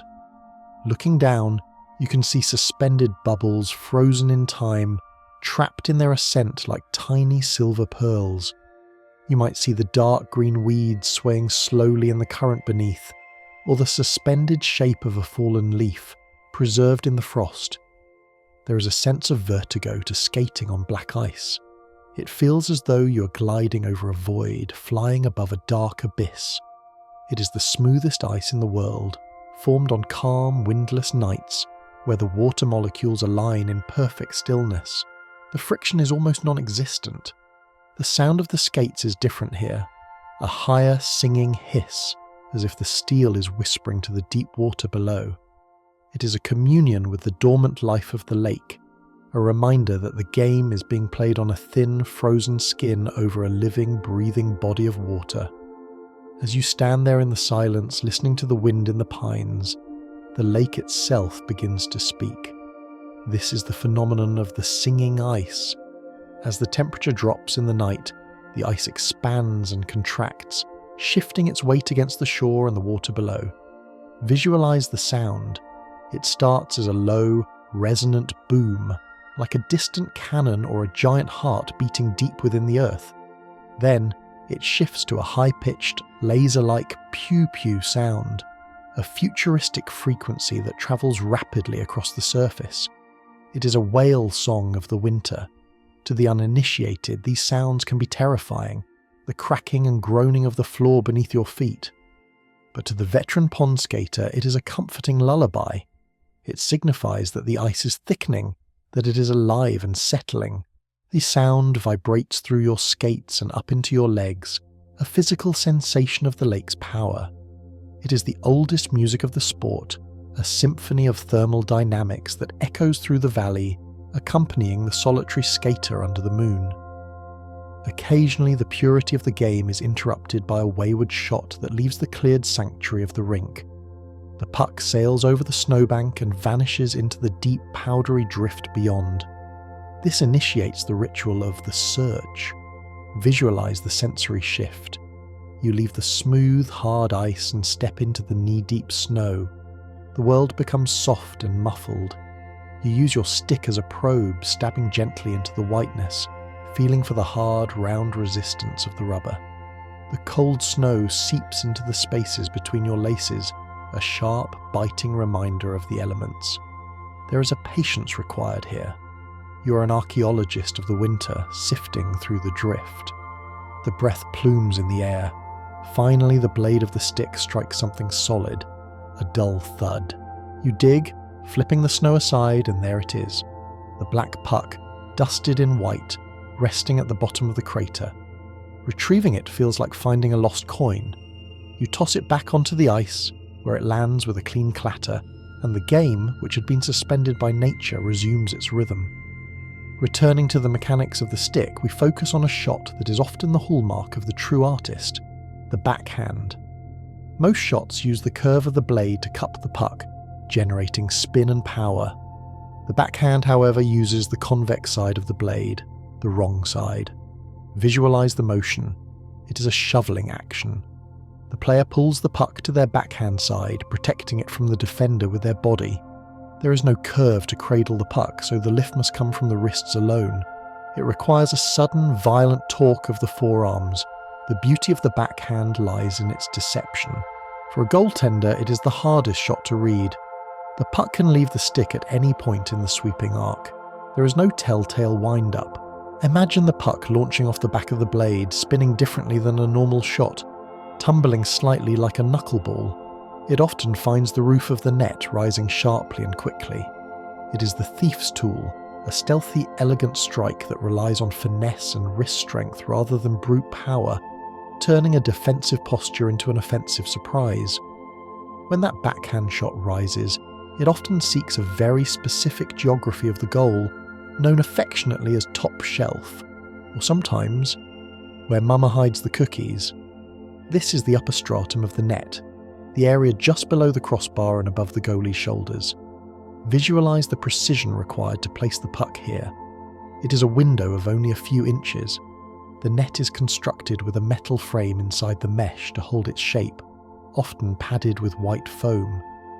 When a puck strikes this inner bar at high speed, it does not just hit the net. It creates a specific sound and visual recoil. Pop. The water bottle resting on top jumps. The net billows violently at the top. It is the most satisfying location to score because it is indefensible. A goalie can cover the ice with their pads, but the top shelf belongs to the shooter. It represents the perfect marriage of power and aim. To go top shelf is to place the object beyond the reach of the mortal hand, tucking it neatly under the roof, a stamp of authority that marks the shot as unstoppable. On the goaltender's side of this equation, defending the top shelf requires a specific piece of armour. We've spoken of the glove and the pads, but now we focus on the blocker. This is the rectangular shield worn on the hand that holds the stick. Visualize the blocker. It is a flat, rigid board of high-density foam and plastic covered in leather. Unlike the catching glove, which is designed to entrap, the blocker is designed to reject. It is a wall attached to the wrist. There is a satisfying violence to a blocker save. The puck screams in, and the goalie punches the air. The impact is a loud, dry thwack. The puck is not absorbed. It is redirected with force, often flying all the way into the corner or up into the netting. It is a punch of denial. The goalie uses the blocker to steer the chaos, angling the board to send the rebound to a safe area. It turns the hand into a geometric surface, a plane of deflection that meets the fury of the shot with a stoic, flat-faced resistance. Sometimes, the flow of the game requires a complete reset, a moment where the puck travels the entire length of the world. This is the rule of icing, when a player, under immense pressure in their own zone, simply flings the puck down the ice, past the centre red line, past the far goal line. Visualize the journey of the puck. It slides for 200 feet. It crosses the zones, defensive, neutral, offensive, slowing down as friction takes its tiny toll, but still carrying enough momentum to cross the final line. The linesman raises an arm, the whistle blows, the game stops. For the defending team who ice the puck, it is a moment of desperation. They are not allowed to change players. They must stay on the ice, lungs burning, legs heavy with lactic acid. They bend over at the waist, gasping for air while the fresh legs of the opposition line up for the face-off. Icing is a penalty of fatigue. It brings the game all the way back to the start, punishing the team that sought relief by forcing them to stand their ground one more time. It is a rule that enforces endurance, ensuring that there is no easy escape from the pressure of the attack. Before the puck can even enter the attack zone, however, it must negotiate the most critical line on the ice, the blue line. This is the boundary of offside. The rule is simple in theory but beautiful in execution. The puck must enter the zone before the player.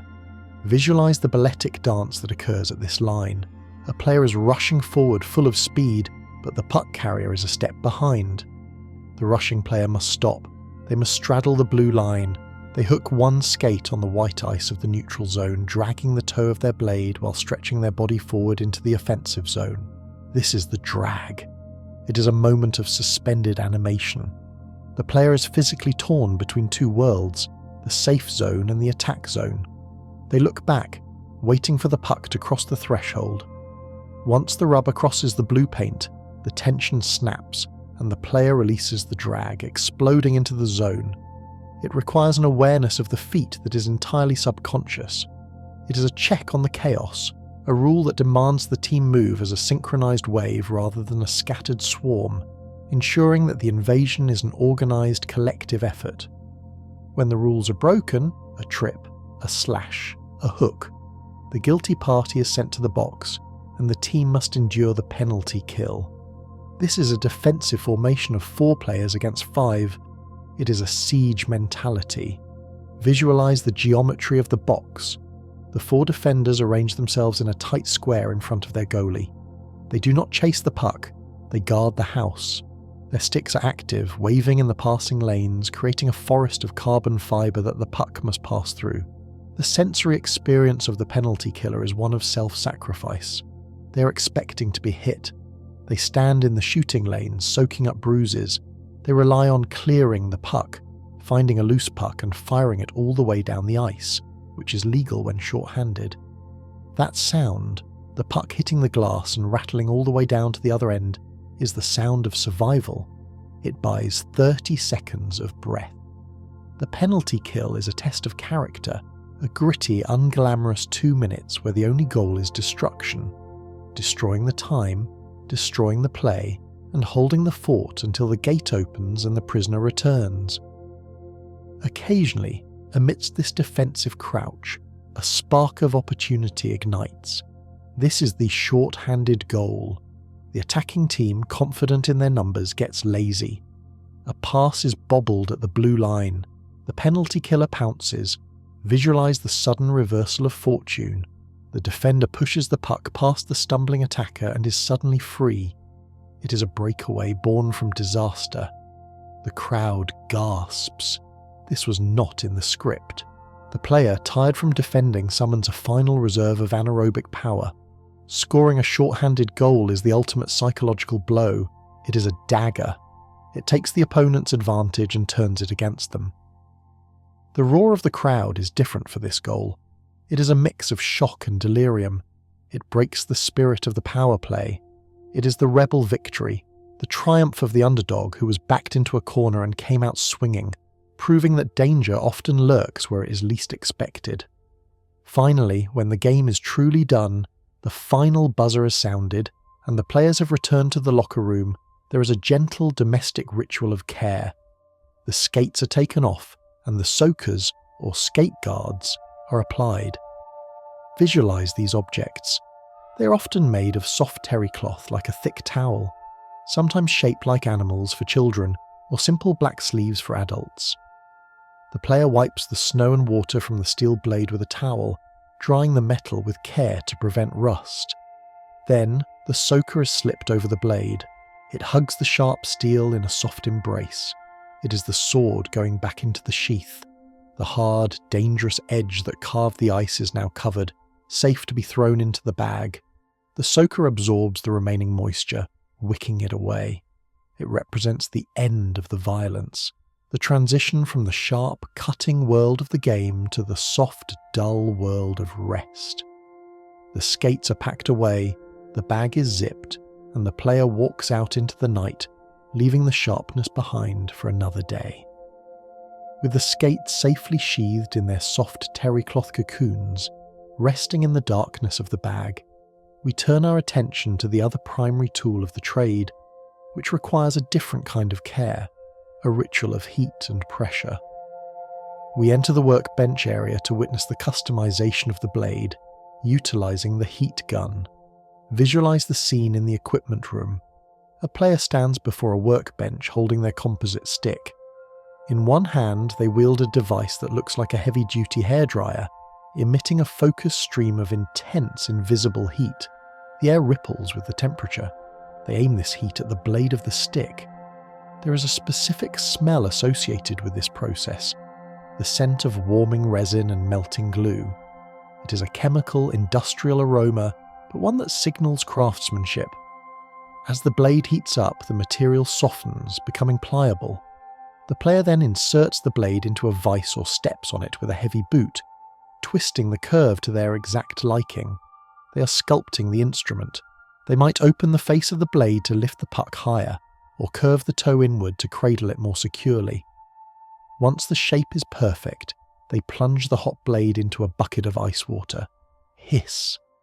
The steam rises instantly, and the curve is locked in, frozen forever in its new geometry.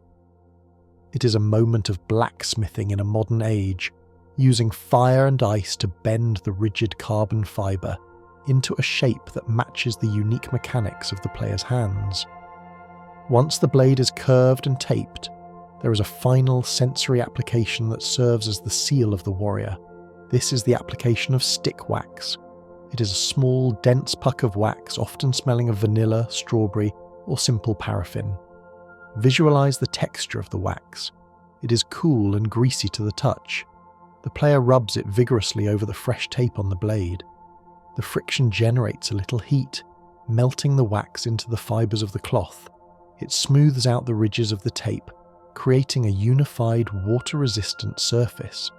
The purpose is practical, to prevent snow and ice from building up on the blade, but the experience is tactile. The wax creates a tackiness, a grip that grabs the puck.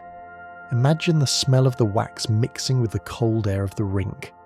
It is a sweet, unexpected note in the harsh environment. When the puck strikes a waxed blade, the sound is muffled, deadened. It allows for a soft touch, a silent reception of the pass. It is the final polish, the waterproofing of the tool, a ritual that feels like waxing a surfboard before entering the ocean, preparing the surface to interact with the water in its frozen form. Despite this care, the violence of the game often overwhelms the strength of the material. We shift our focus to the sudden, jarring phenomenon of the broken stick. In a sport of flow, this is a moment of catastrophic interruption. Visualize the player leaning into a slap shot. They transfer all their weight, all their strength, into the shaft. But instead of the satisfying boom of the shot, there is a sickening, sharp crack. The stick explodes. It shatters into two pieces, the handle remaining in the hands, the blade spinning helplessly across the ice like a piece of driftwood. The sensation is one of impotence. The energy of the shot has nowhere to go, and the player often stumbles forward, off balance. The sound is distinctive, a dry, splintering snap that echoes through the arena. Suddenly the player is weaponless. They are a knight without a sword in the middle of a battle. They must drop the useless shard and play on, using their skates to kick the puck or using their body to block a lane. There is a melancholy to the broken stick lying on the ice. It is debris, a casualty of the game's intensity. Eventually a linesman sweeps by and scoops it up, tossing it over the glass to a lucky fan or carrying it to the bench like a fallen soldier. It is a reminder of the immense forces at play, where even space-age carbon fibre must eventually yield to the power of the human will. On the bench, amidst the shouting and the adrenaline, there is a tool of silence and strategy that brings order to the chaos. This is the coach's whiteboard. It is a small, handheld rectangle of white plastic, printed with the markings of the rink, the red line, the blue lines, the circles. Visualize the coach holding this board. It is marked with the scars of 1,000 previous battles, faint ghosts of old strategies wiped away but not forgotten. The coach wields a dry erase marker, the smell of the solvent sharp and pungent in the cold air. With rapid, jerky movements, the coach draws lines, X's and O's, arrows swooping from the corner to the net.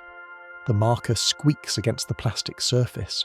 The players lean in, their chests heaving, sweat dripping from their noses onto the board. They stare at the diagram. It is a language of abstraction. The complex fluid movement of the game is reduced to black lines on a white field. You go here, you cycle here. The coach taps the board emphatically with the pen, tap, tap, tap to drive the point home. Then, with a swipe of a gloved thumb, the strategy is erased, the board wiped clean for the next shift. It is a transient art, a battle plan drawn in fugitive ink, existing only for the 30 seconds of a timeout before dissolving back into the flow of the game. Sometimes, the whiteboard is put away and the pucks are left in the bucket. The practice session shifts into a realm of pure physical endurance known as the bag skate, or herbies. This is a practice without a game, a ritual of conditioning and mental fortitude. Visualize the ice, completely empty of pucks. The players line up on the goal line, shoulder to shoulder, their breath pluming in the silence. The whistle blows, they sprint, they skate to the blue line and back, to the red line and back, to the far blue line and back, to the far goal line and back. There is a hypnotic, punishing rhythm to this. The sound is a thundering herd of skates carving the ice. Shh. The air in the arena becomes heavy with humidity and effort. The only sound is the carving of steel and the deep rhythmic gasping of air. For the observer, there is a strange beauty to the suffering. The team moves as a wave, back and forth, back and forth. It is a purification.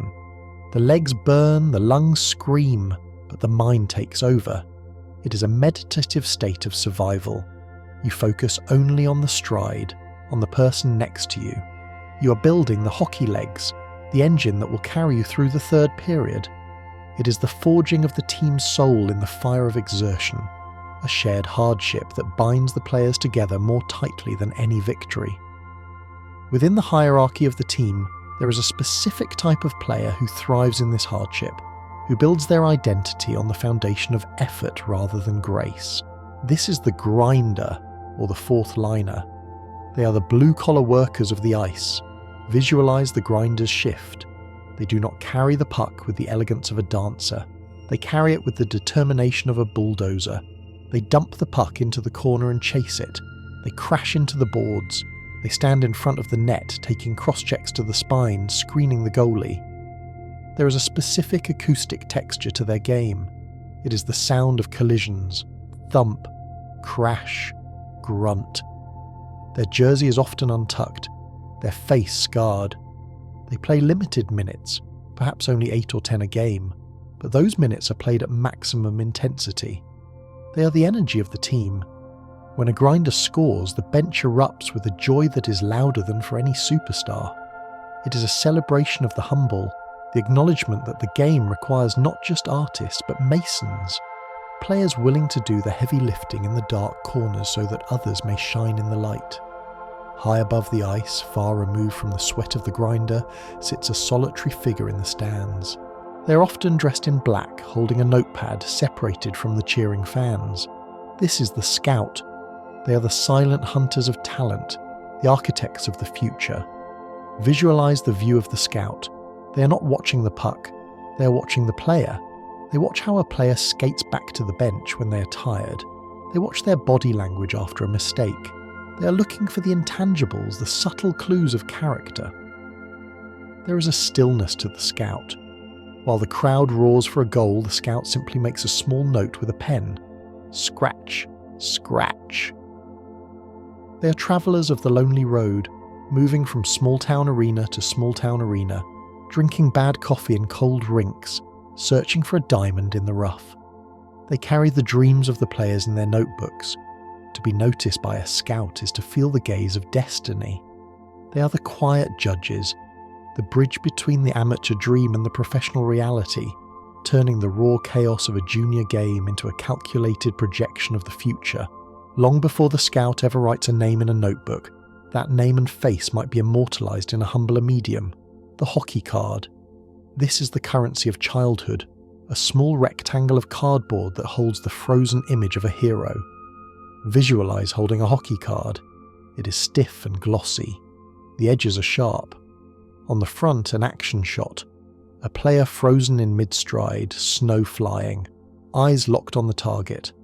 On the back, a dense grid of statistics, columns of numbers that tell the story of a career, games played, goals, assists, penalty minutes.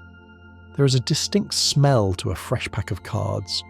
It is the scent of ink, varnish, and a powdery, sweet dust that comes from the gum that used to be included. Opening a pack is a lottery of emotion. Will you find the superstar, the rookie, the goalie with the painted mask. Running your thumb over the surface of the card is a tactile connection to the league. You organise them, stack them, trade them. They are miniature monuments. For a sleep journey, imagine flipping through a binder of these cards, the plastic pages crinkling softly. Each page is a gallery of colours and uniforms, a silent archive of the game's history held in your hands, a way to possess a piece of the magic that happens on the ice.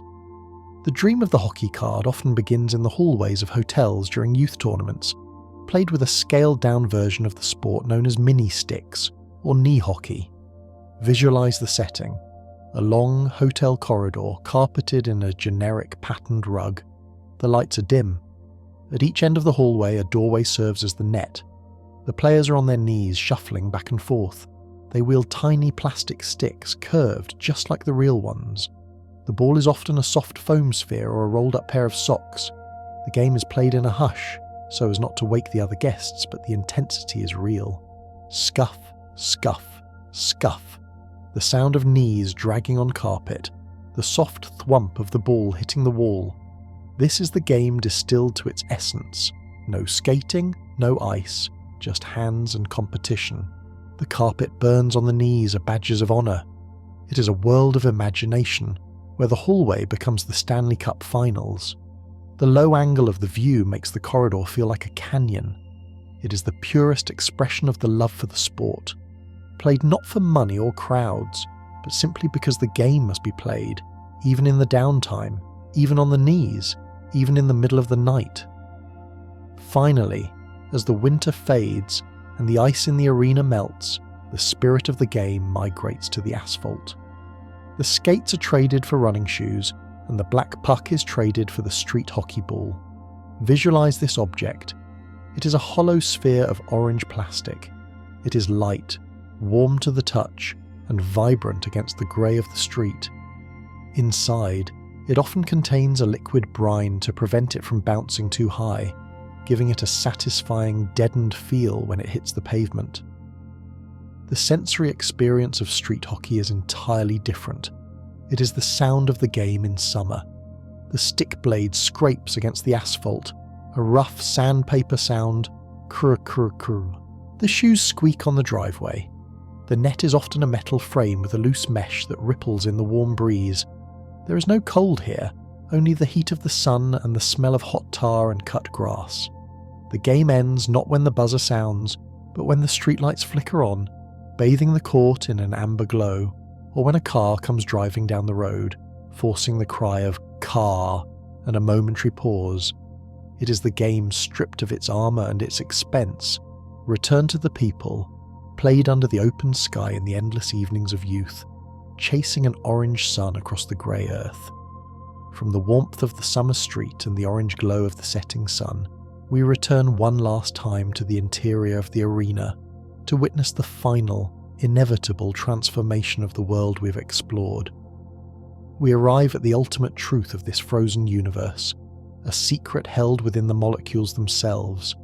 The ice is not permanent.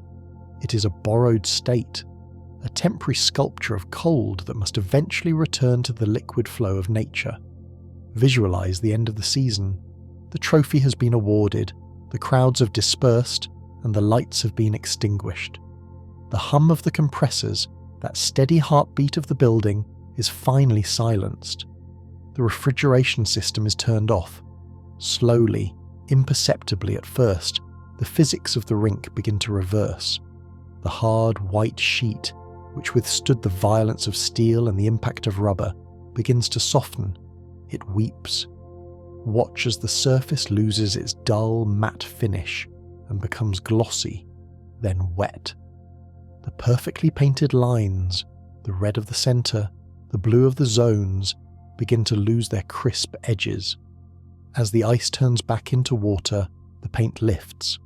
The logos, once frozen in suspended animation deep within the strata, begin to float and drift, dissolving into abstract swirls of colour like oil on a puddle. The structure of the game dissolves, the boundaries vanish, the solid ground becomes a dark, reflective pool, mirroring the empty rafters above. There is a profound, melancholic beauty to this meltdown. It is the game returning to its source.